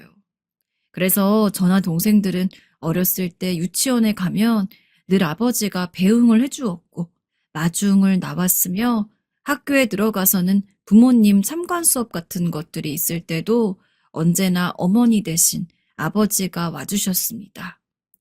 옛날에 어린 마음에는 그게 조금 부끄러울 때도 있었어요. 왜냐하면 다른 집 친구들은 전부 다 엄마가 오는데 저희 집만 아빠가 온 거였으니까요. 친구들도 왜 너희 집은 아빠가 와? 너희 아빠는 일 안 해? 라고 묻는데 그 아기 없는 순수한 질문이 제게는 쪽팔림으로 다가왔죠. 그래서 부모님한테 엉엉 울면서 이야기한 적도 있었습니다. 나도 엄마가 학교 와줬으면 좋겠어. 왜 나만 맨날 아빠가 학교 오는 거야? 아이고 참, 이 녀석이 그런 거 가지고 그게 그리 분해. 그래, 싫어. 쪽팔리단 말이야. 중학교에 들어가서부터는 저희 집이 남들과는 조금 다르다는 것을 이해하고 인정했습니다. 저희 집의 실질적인 가장은 어머니였고 아버진 바깥일을 하는 어머니와 다르게 집안에서 내조를 담당했죠. 아마 저희 아버지는 어지간한 집 어머니들보다 요리도 청소도 빨래도 다 잘하실 겁니다. 소풍 갈 때면 늘 아버지가 도시락을 싸주셨는데 보통 애들 도시락이 다 거기서 거기잖아요. 근데 저희 아버지는 저나 동생 기죽지 말라고 어릴 때는 어떤 도시락을 가져가느냐에 따라서 위계가 달라진다는 우스갯소리를 하시면서 도시락을 싸는 날만 되면 늘 새벽같이 일어나서는 하루 종일 김밥을 싸고 유부초밥을 만들며 3단 도시락을 손에 쥐어주었어요. 문어 모양 소세지는 기본이었고 유부초밥에는 콩이나 김으로 눈, 코, 입을 박아서 보기에도 예쁘게 만들었어요. 덕분에 소풍날만 되면 친구들은 물론이고 선생님들까지 죄다 제 주변에 와서는 도시락을 구경할 정도였습니다. 어머, 우리 수연이는 도시락도 너무 예쁘네. 어머니가 싸주신 거야? 아니요. 엄마는 밖에서 일하고 도시락은 늘 아빠가 싸주세요. 그리고 그 도시락의 출처가 어머니도 아닌 아버지라는 것을 알게 된 사람들은 전부 다 한 번씩 놀랐죠. 저희 어머니는 아버지와는 정반대의 성격입니다. 젊었을 적부터 도배를 했다는 어머니는 일의 특성상 남자들이 많은 환경이라고 했어요. 그러다 보니까 어머니와 같이 일하던 동료들은 은연중에 여자가 그 힘으로 도배를 할 수는 있겠어? 란 식으로 어머니를 자주 무시했다고 하는데 그럴 때마다 어머니는 이를 악물고 다른 동료들보다 훌륭하게 도배를 해내서 다른 사람들 길을 팍 죽였다고 했습니다. 그만큼 사내대장부 기질이 있으셨어요. 그러면서 지난 일엔 뒤끝이 없고 쿨하며 누가 사과를 하면 화가 나 있다가도 금방 풀어지는 성격 덕에 어머니는 눈엣가시 같았던 동료들과도 금세 친해지며 수십 년 이상을 도배 일에 종사를 했습니다. 그런 어머니의 성격과 실력이 소문나서인지 나중에 가서는 어머니가 여자라고 해서 무시하는 사람들은 없어지고 오히려 어머니랑 조금이라도 더 얘기를 해보고 그 실력을 배우고자 하는 사람들도 많았다고 해요. 전 그런 어머니가 무척이나 자랑스러웠습니다. 그래서 연애를 할 때도 남자친구들에게 저희 어머니 자랑을 진짜 많이 했어요.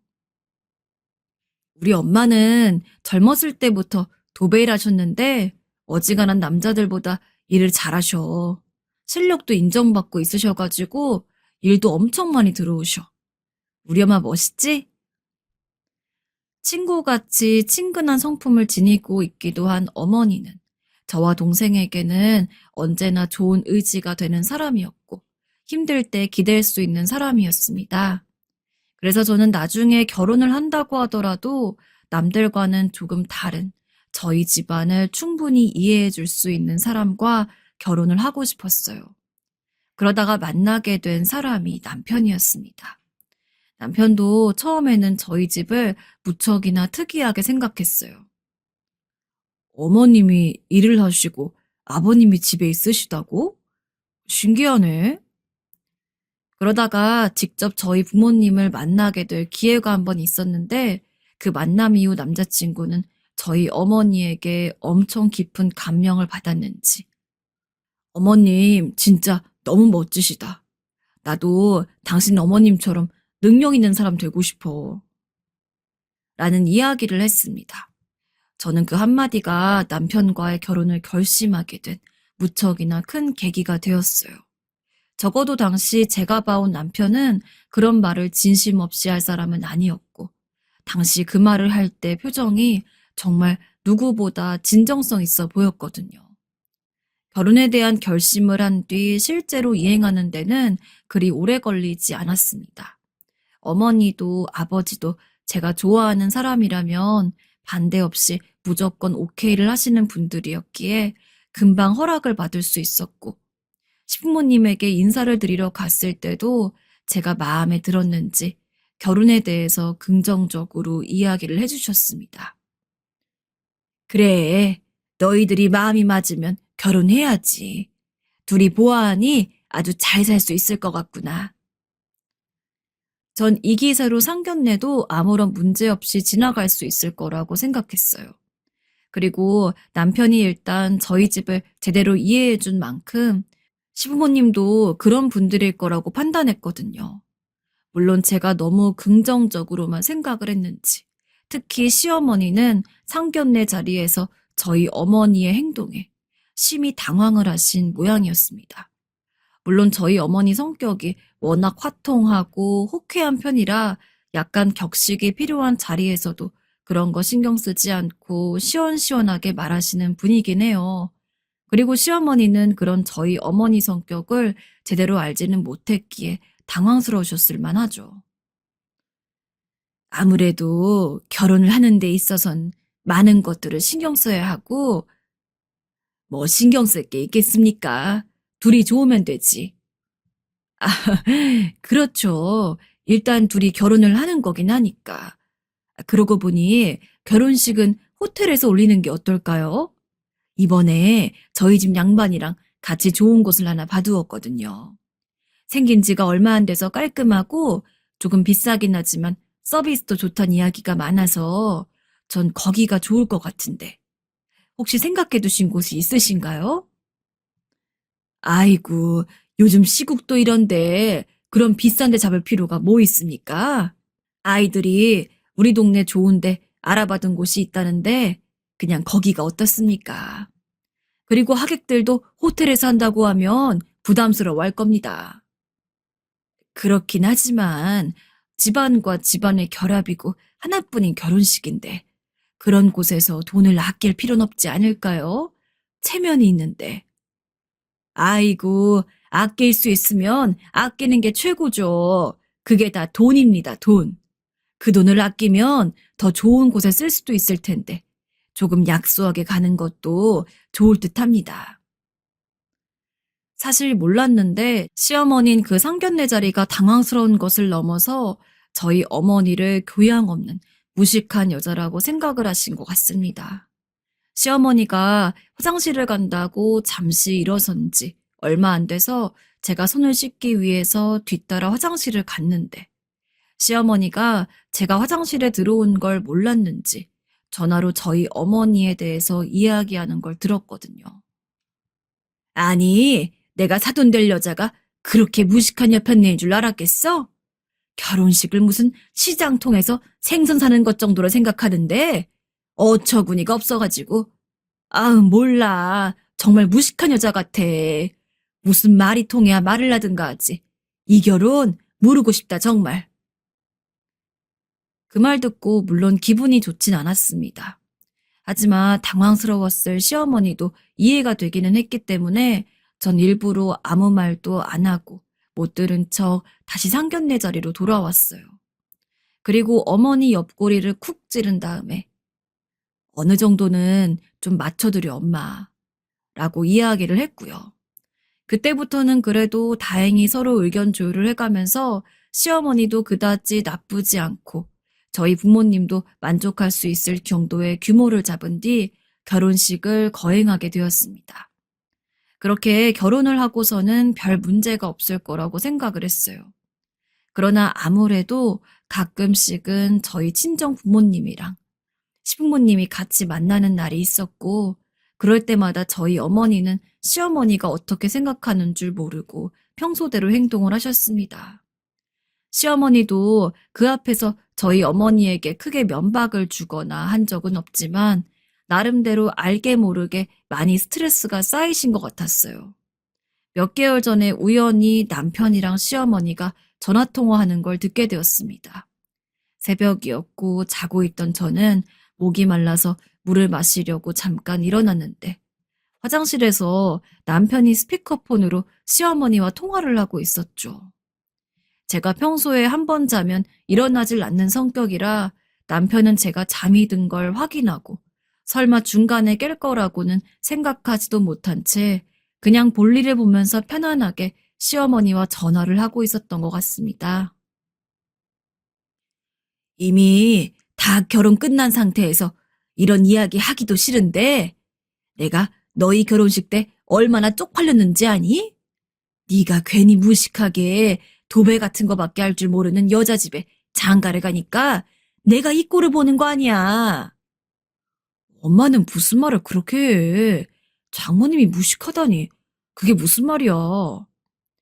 너는 그동안 그 여자가 나랑 대화할 때 교양 하나 없는 거 못 봤니? 주변 사람들이 이거 알아봐라. 얼마나 수근거리겠어? 내가 벌써부터 고개를 못 들겠다. 나 참 쪽팔려서 원. 장모님 성격이 워낙 시원시원하시니까 그러는 거지. 시원시원은 무슨 시원시원이 다 죽었다냐? 아무튼 내가 근간에 사돈기를 한번 죽여놔야겠어. 이참에 벽지 좀 바꿀 겸 사돈한테 도배일 부탁해야겠다. 어디 설마 한가족 된 사이인데 안 받겠다고 하진 않겠지? 엄마, 장모님 불편하게 꼭 그래야겠어? 서로 살아온 환경이 다르다 보니 서로 오해가 생길 수도 있는 거잖아. 장모님은 도배업을 오래 하셔서 아마 거친 공사 현장에서 살아남으려고 말투도 그렇게 변하셨을 거야. 그러니까 엄마가 그냥 참고 넘어가. 어머머머, 넌 내가 어떻게 키운 아들인데 벌써부터 네 장모 편드는 거니? 자식 키워도 다 소용없다더니 틀린 말 하나도 없네. 엄마, 그게 아니잖아, 지금. 아, 됐어. 그만 말해. 그나마 남편이 어떻게든 중간에서 저희 엄마 편을 들어주며 시어머니를 말리려고 했기에 망정이지. 만약 그러지 않았으면 저는 정말 제대로 마음먹고 이혼까지 갔을 겁니다. 그러나 시어머니만의 문제였고 남편이 그런 생각을 가지고 있지 않았기 때문에 참았죠. 물론 그렇다고 해서 저희 어머니 길을 죽일 목적으로 도배를 부탁하려고 하는 시어머니의 심보가 괘씸하지 않을 수가 없었습니다. 그 전화 통화를 듣기 불과 얼마 전에도 시댁을 갔었는데 도배를 할 필요가 없이 깨끗했거든요. 시어머니가 스스로 자기 목적을 밝히긴 했지만 정말로 그 도배 부탁은 저희 어머니를 말 그대로 엿먹이기 위한 것만이 목표일 게 틀림없었습니다. 전 우선 시어머니가 정말로 그런 일을 저희 어머니에게 부탁할지 지켜보기로 했어요. 그냥 말만 그렇게 하고서 실제로는 하지 않았을 수도 있으니까요. 그런데 그 전화를 우연히 듣고 한 일주일 뒤에 저희 어머니에게 연락이 왔습니다. 사돈어른이 집 도배를 해달라고 전화가 왔는데 혹시 사돈어른이 어떤 취향인지 아니? 내가 사돈어른이랑 얘기를 많이 해봤어야지. 그래도 너는 며느리니까 알 것 같아서 전화해봤다. 결국 시어머니는 정말로 저희 어머니에게 도배 부탁을 했나 보더라고요. 그래서 저는 어머니에게 제가 엿들은 남편과 시어머니의 전화 내용을 곧이곧대로 다 이야기했습니다. 시어머니가 어머니를 무식하고 배운 거 없는 여자라고 생각하고 있다는 점부터 시작해서 그동안 어머니의 행동이 시어머니 마음에 들지 않았기 때문에 일부러 어머니 길을 죽이려고 도배를 부탁하려는 거기 때문에 그 부탁을 곧이곧대로 들어주면 무슨 일을 당할지 모른다는 것까지 전부요. 어머님이 설마 정말로 엄마한테 그렇게 연락을 했을 줄 몰랐는데 정말 어머님도 너무한 거 아니야? 유치하게 기죽이려고 엄마한테 그런 부탁한 거 솔직히 난 너무 화나. 그러니까 엄마가 그 부탁 알아서 잘 거절했으면 좋겠어. 그러나 어머니는 오히려 그런 시어머니의 태도가 정말로 웃긴 모양이었습니다. 한참 동안 저랑 전화를 하면서 깔깔 웃더니 어머니는 제게 걱정하지 말라고 했죠. 본인은 그런 거에 쉽게 당하지 않는다면서요. 엄마가 그 힘든 도배를 몇십 년 동안 한 사람이야. 너희 시어머니보다 배로 약은 사람들도 많이 만나봤고 훨씬 더 악질적인 방향으로 나 물먹이려는 사람들도 많았어. 그런데 그거 다 이겨냈다. 너희 시어머니 정도면 양반이지, 양반.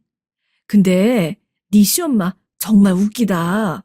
쫌스러워가지고 그걸 마음에 담고 있었다니?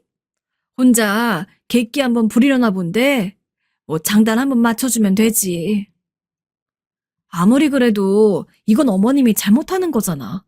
분명히 엄마가 이거 받아들이면 어머님이 그때까지도 은근히 엄마 돌려가면서 욕할 텐데 나 그런 거 듣기 싫단 말이야. 그래. 내가 네 마음을 왜 모르겠냐.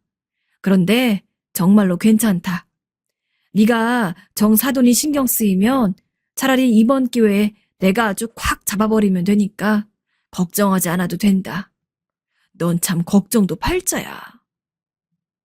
그러면서 어머니는 자기가 다 해결할 수 있다고 자기만 믿으라고 큰 소리를 쳤죠. 그렇게까지 이야기를 하고 호언장담을 하니 저 역시 무작정 어머니에게 시어머니 부탁을 받아들이지 말라고 할 수도 없었습니다. 결국 어머니는 저와 전화를 끊고 시어머니에게 도배를 해드리러 갈 테니 언제쯤이 좋냐고 날짜까지 잡은 모양이더라고요. 그리고 시어머니는 제가 예상했던 대로 도배 핑계로 저를 불러서는 은근히 어머니를 무시하는 말들을 했습니다. 시어머니랑 시아버지 사는 곳이 58평이거든요. 두 분이서 사시기에는 확실히 넓은 집입니다. 그런데 시어머니가 그걸 콕 집어서 이야기하면서 그러더라고요. 이 말 듣고 화병 나 죽는 줄 알았습니다. 사돈이 이렇게 넓은 집 도배를 해볼랬을런가 몰라. 내가 도배 같은 걸 직접 맡겨본 적이 없어서 모르겠는데 이 정도 집은 얼마나 들이면 되나? 100만 원? 200만 원? 다른 사람도 아니고 사돈이 도배해 주는데 내가 몇십은 더 얹어줄 수 있으니 필요하시면 말씀해달라고 전해줘라. 아, 네, 그럴게요. 부담 갖지 말고 비용적인 건 알았지? 뭐 괜히 사돈지간이라고 싸게 받으려 하지 말라 해라. 뭐 그럴 분 같진 않긴 하지만. 솔직히 너무 화났지만 어머니가 본인한테 다 맡기라고 했기 때문에 전 그저 웃으면서 그런 건 어머니랑 직접 이야기를 해보라고 애둘러 말한 뒤 쌓여오는 분노를 참기 바빴습니다. 그리고 대망의 도뱃날 당일, 역시나 그날도 시어머니는 저희 어머니가 오기도 전에 앞서 걱정하는 듯 굴면서 재차 저희 어머니를 무시했습니다. 내가 괜히 사돈한테 도배를 부탁한 거 아닌가 몰라. 그래도 한 가족 된 사이니까 조금이라도 팔아드리려고 부탁한 건데. 아유, 괜한 짓 같기도 하고. 정말 더 얹어드릴 수 있으니까 편하게 이야기해. 응? 아니에요, 어머니. 저희 엄마는 더 주시려고 해도 아마 안 받으실 거예요. 마음만 제가 대신 전달해 드릴게요. 제가 다시금 끓는 화를 간신히 잠재우고 있을 무렵 어머니가 초인종을 눌렀습니다. 시어머니는 도도한 걸음으로 현관문을 열었는데 그 틈을 비집고 어머니가 불쑥 커다란 사다리를 어깨에 메고 들어오자 시어머니가 깜짝 놀라서는 뒷걸음질 치더라고요.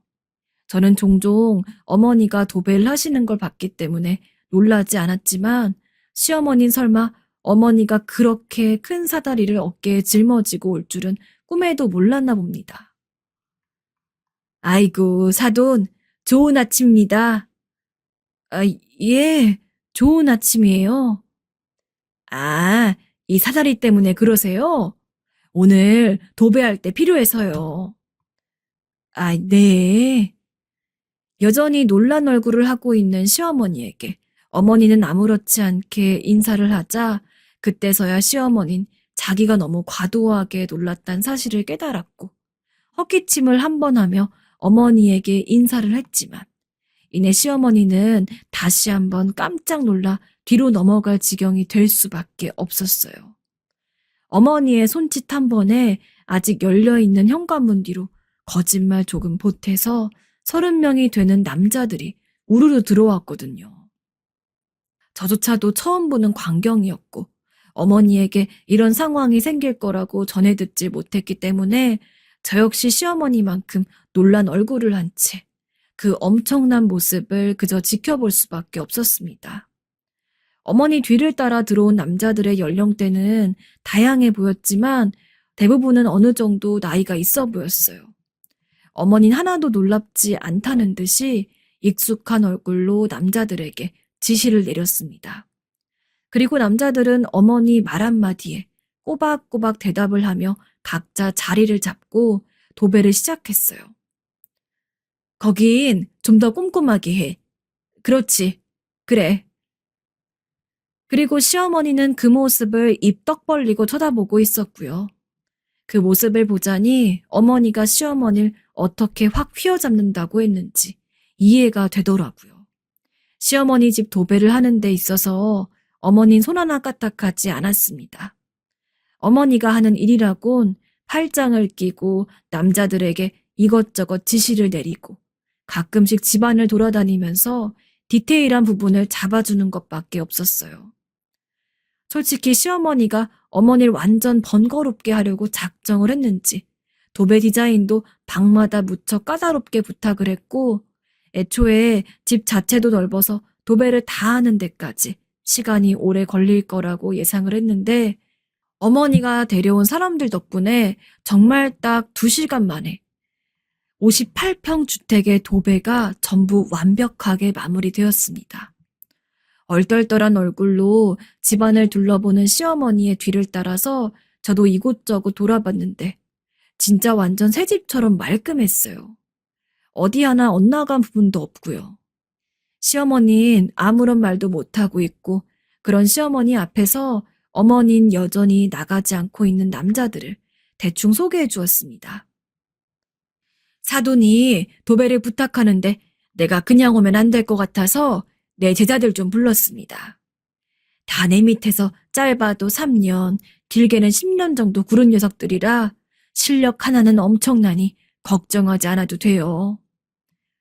아, 네, 그렇군요. 어때요? 깔끔하죠? 제자들 실력이 이 정도는 됩니다. 동수야, 만약에 AS를 할 일이 생기면 네가 집이 가까우니까 사돈 어른한테 바로 뛰어와야 한다. 사장님, 걱정 마세요.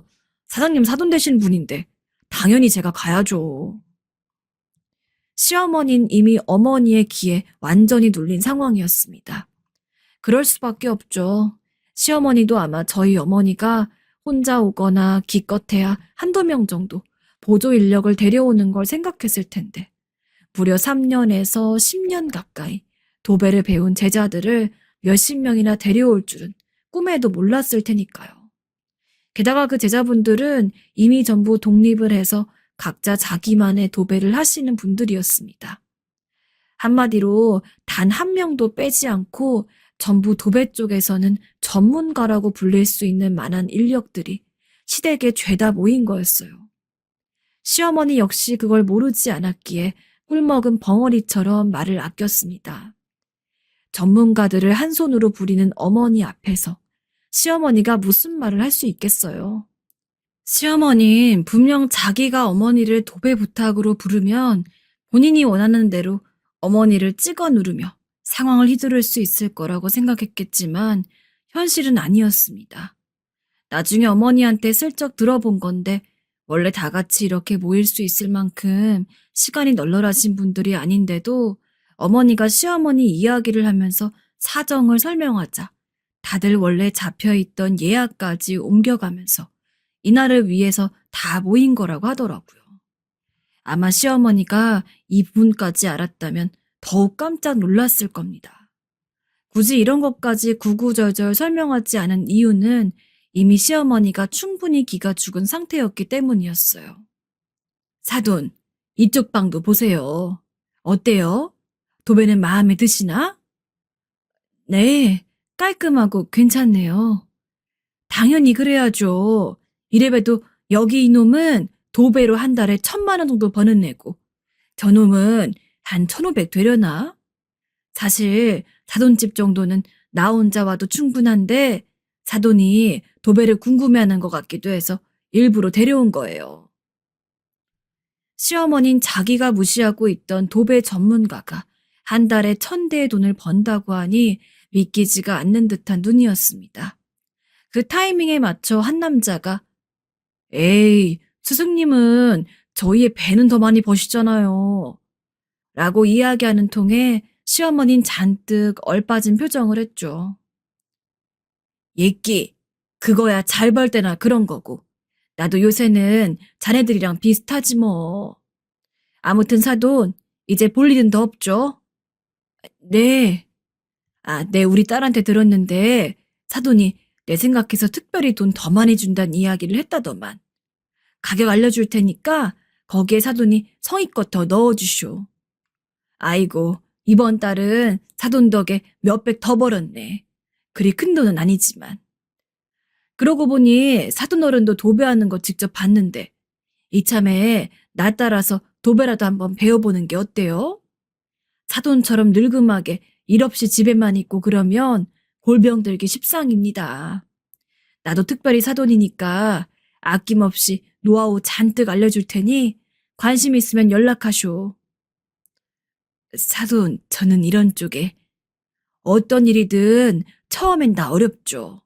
저랑 말동무나 하면서 도배나 하러 댕깁시다. 운동 삼아 좋고 돈도 벌어 좋고 이런 걸 일석이조 마당 쓸다 돈 줍기 이런 거라고 하죠.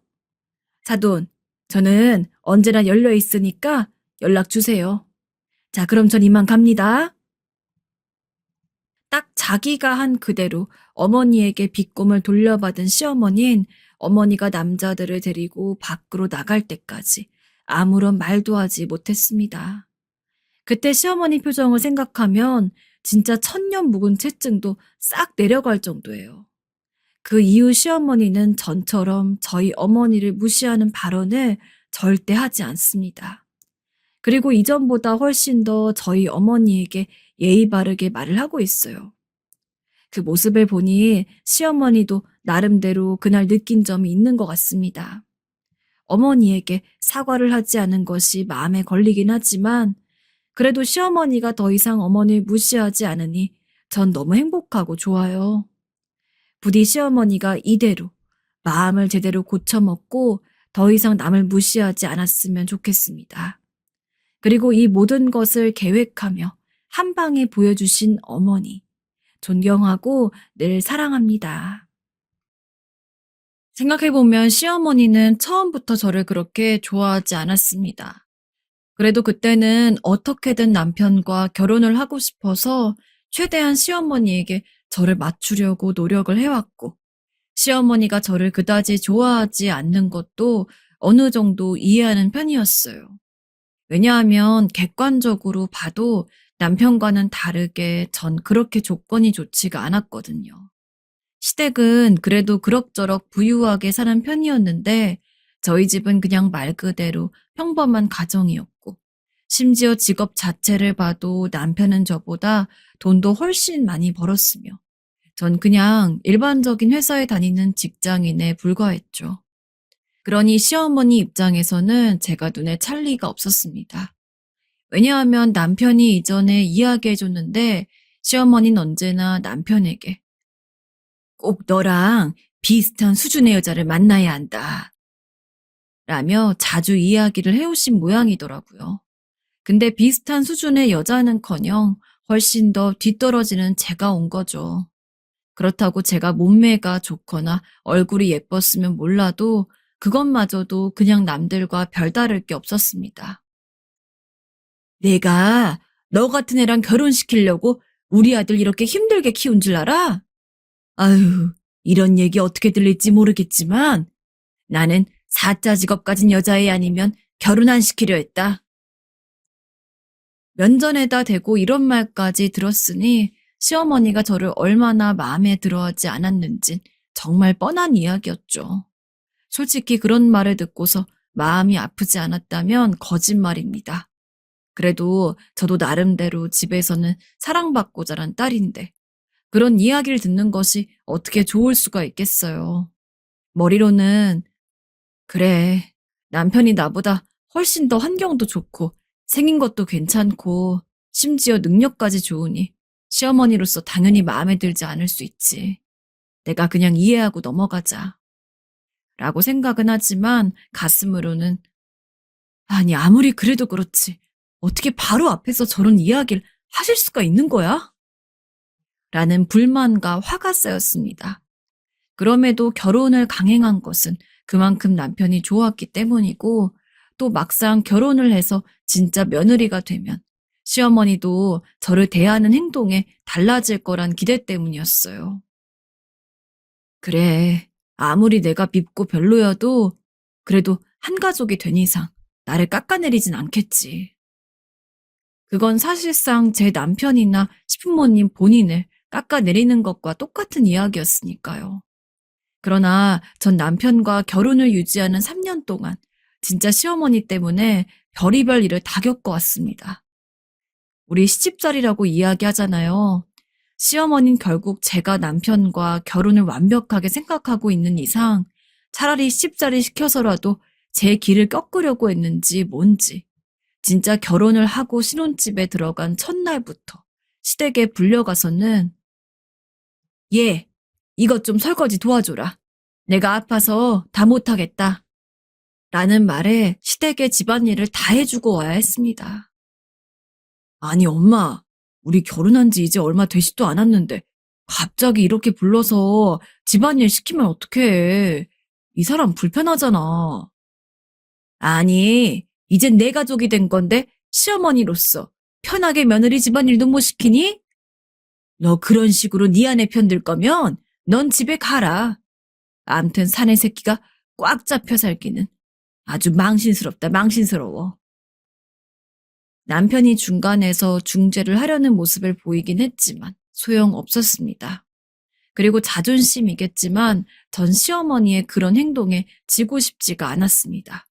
그래서 누구보다 열심히 설거지도 하고 이후에 시어머니가 시키는 빨래, 청소까지 싹 다 완벽하게 마무리를 한 다음에 어머니, 다 했어요. 하고 말하곤 했어요. 깨끗하게 한 거 맞지? 창틀에 먼지는 없고? 그럼요. 제가 얼마나 깔끔한 성격인데요. 어머니 마음에 맞게 다 해놓았어요. 그렇게 말하며 의기양양하게 남편 팔짱을 끼고 집에 돌아왔어요. 그런데 시어머니는 역시나 그런 행동이 못마땅했나 봅니다. 딱 그러고 돌아가서 바로 다음날 아침에 전화가 와서는 제게 남편 믿고 기세등등하지 말란 이야기를 하더군요. 네? 어머니 무슨 말씀이세요? 기세등등하게 나대지 말란 말이야. 내 아들 뒤에 숨어봤자 다 소용없으니까. 알았냐? 어머니, 무슨 말씀인진 모르겠지만, 여보세요? 여보세요? 그렇게 말하고 전화를 끊더군요. 그것도 새벽 5시에 말이죠. 아니, 시어머니는 잠도 없답니까?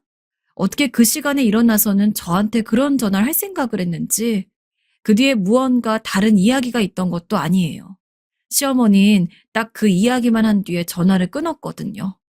전 졸지에 단잠을 자다가 시어머니 전화 때문에 깨가지고 어처구니 없는 상태로 일어나서 다시 잠들지 못한 채 집에서 일을 해야 했습니다.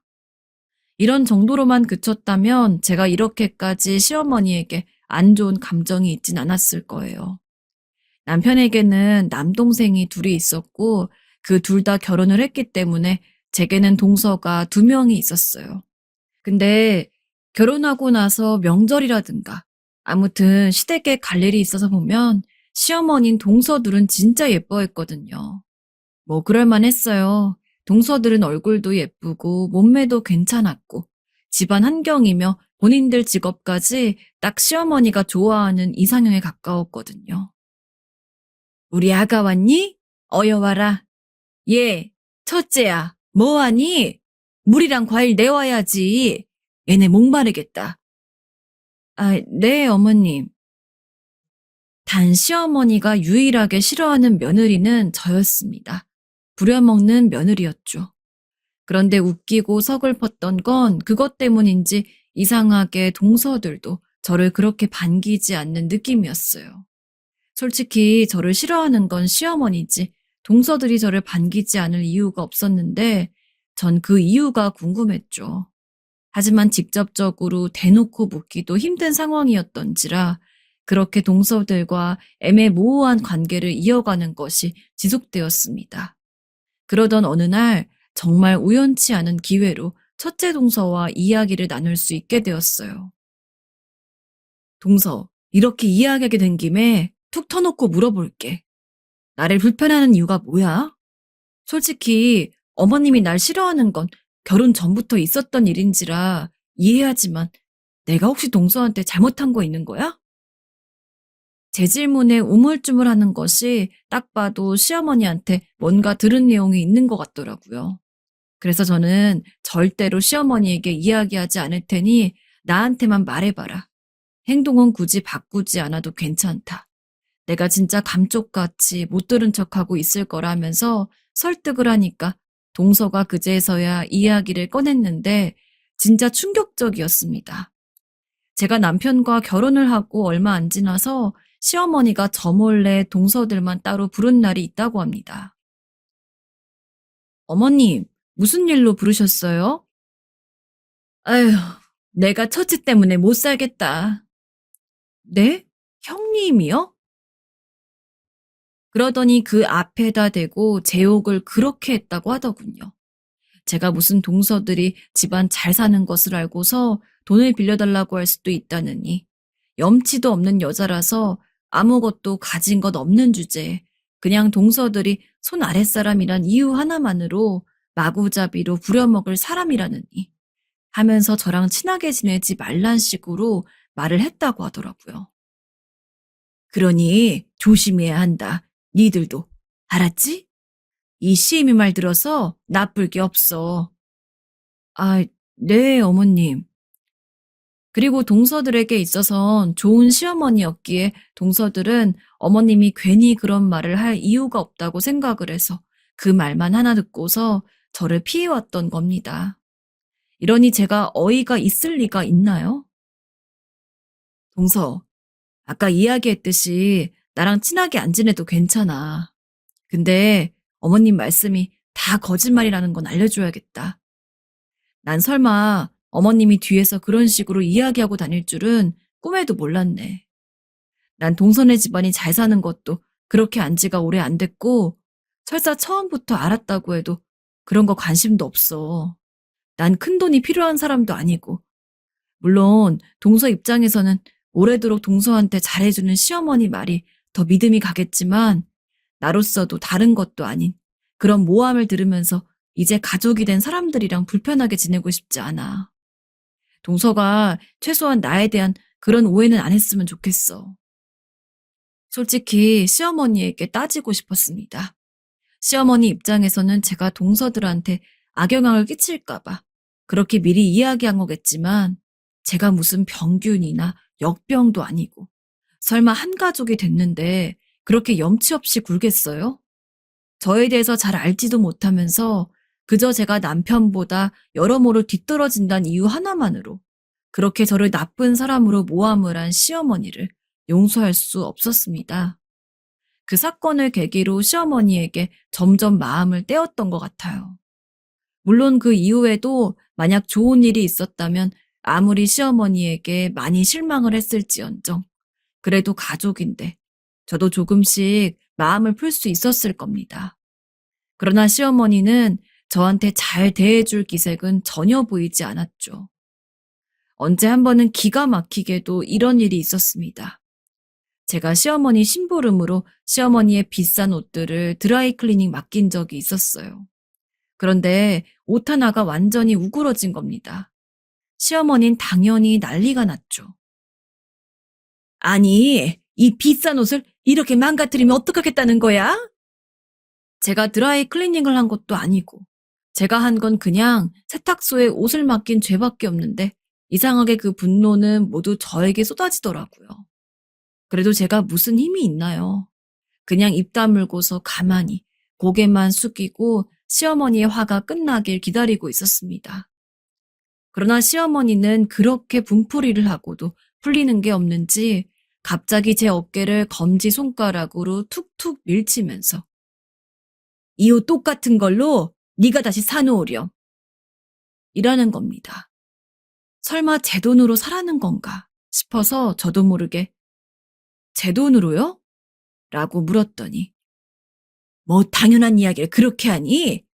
너 내가 옷 맡기기 전에 세탁소 좋은지 제대로 찾아보라 했어 안 했어? 그럼 네가 물어내야지 누가 물어내? 네 잘못도 있으니 네가 물어내라. 아주 안 물어내게만 해봐. 가만 안 둘 줄 알아. 이게 얼마나 비싼 건 줄 알고. 라는 겁니다. 여러분들이라면 이게 억울하지 않겠습니까? 전 진짜 억울해가지고 미치고 팔짝 될 지경이었습니다. 결국 생돈 50만 원을 들여서 시어머니가 입었던 옷과 똑같은 옷을 사서 바쳐야 됐습니다. 그런 일련의 일들이 여러 가지이니 전 점점 시댁에 가기 싫어졌어요.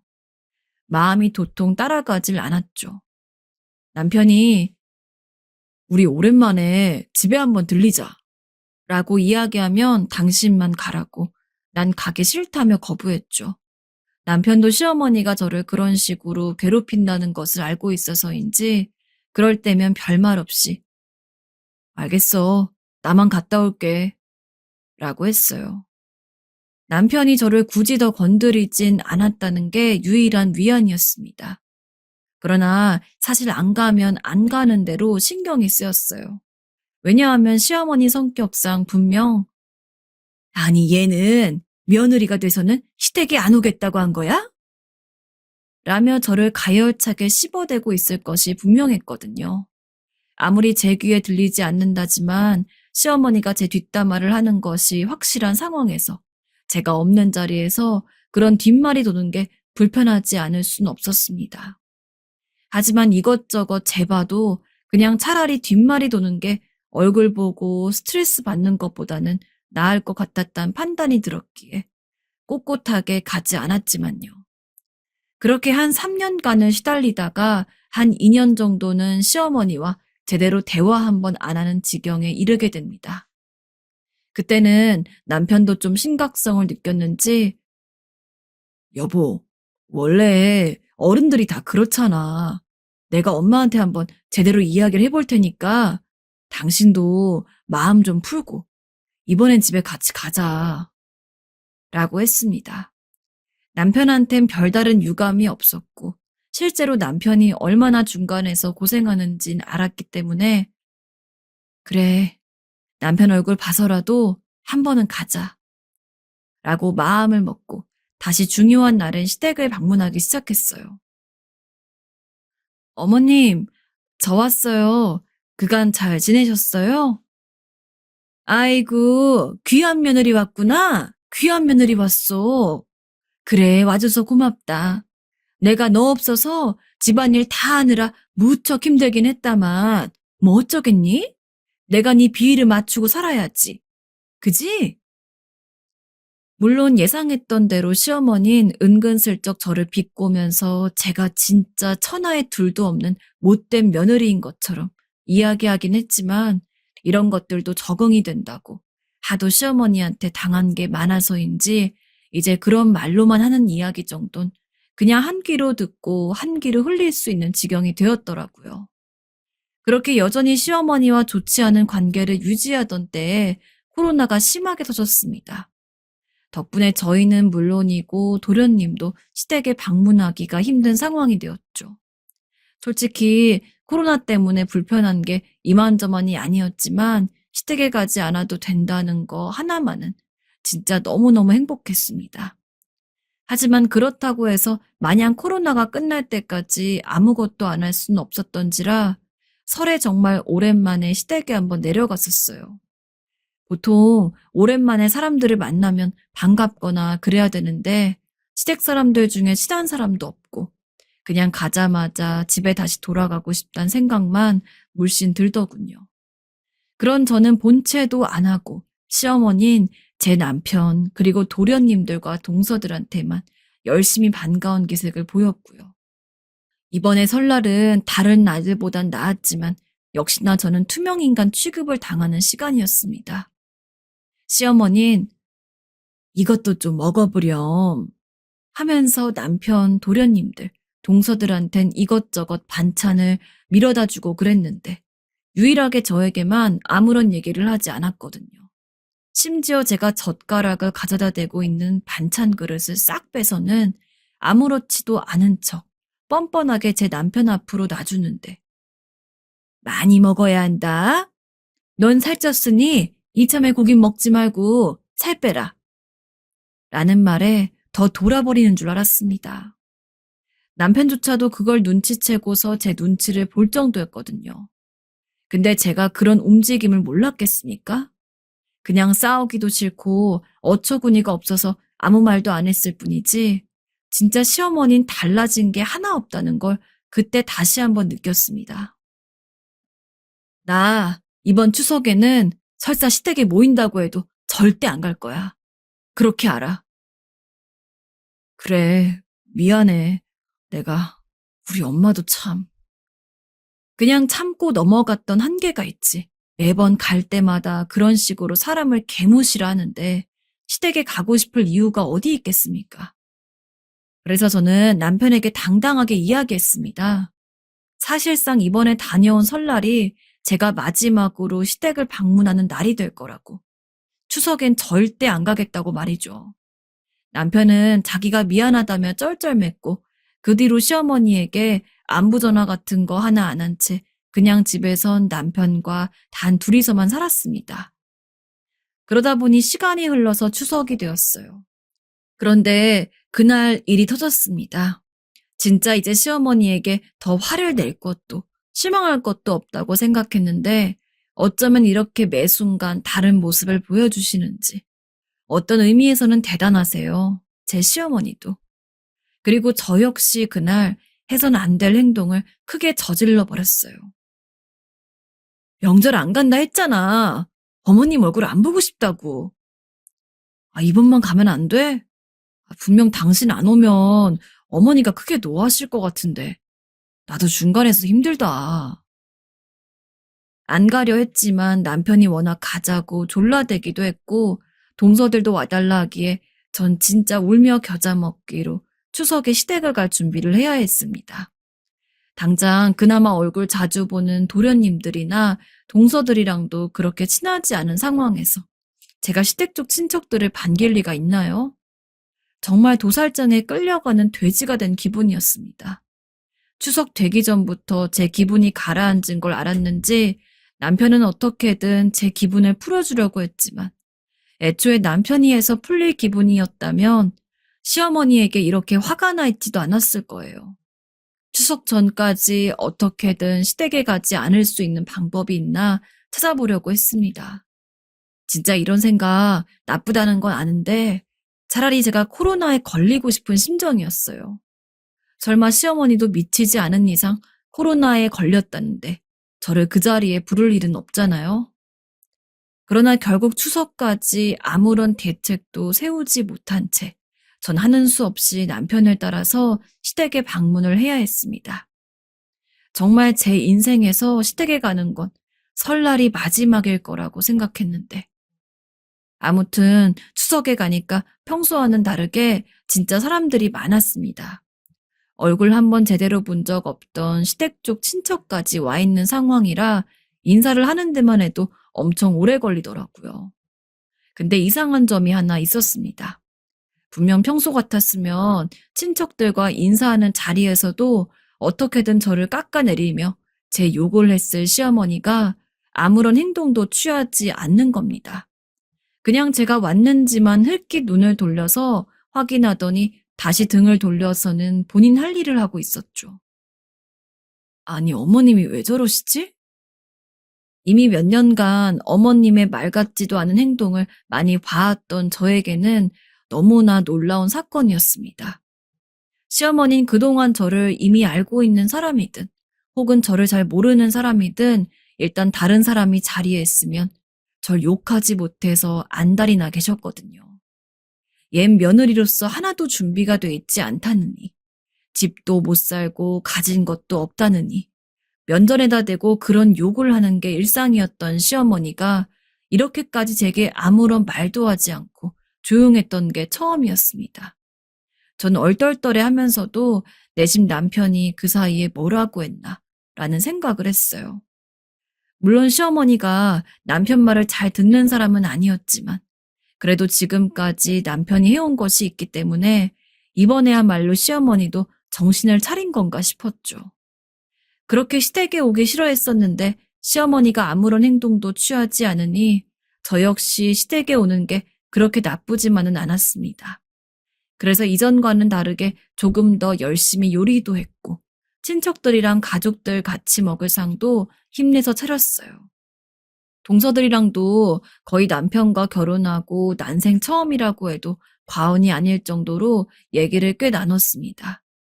제가 드디어 남들과 똑같은 며느리가 되었단 기분은 생각보다 좋더라고요. 그렇게 열심히 잡채며 갈비찜이며 해가지곤 상에 내는데 마지막에 각자 먹을 밥그릇과 국그릇을 푸는 중에 그릇이 부족한 겁니다. 사실 이렇게까지 사람이 많이 모인 적이 처음이었기 때문에 그 누구도 이렇게 그릇이 부족할 거라고는 예상하지 못했죠. 그렇다고 해서 당장 새 그릇을 사기에는 애매해서 기껏해야 일회용품을 쓸 수밖에 없었습니다. 하지만 집에도 일회용품이 없었죠. 어머님, 죄송한데 그릇이 모자라요. 어떻게 해야 될까요?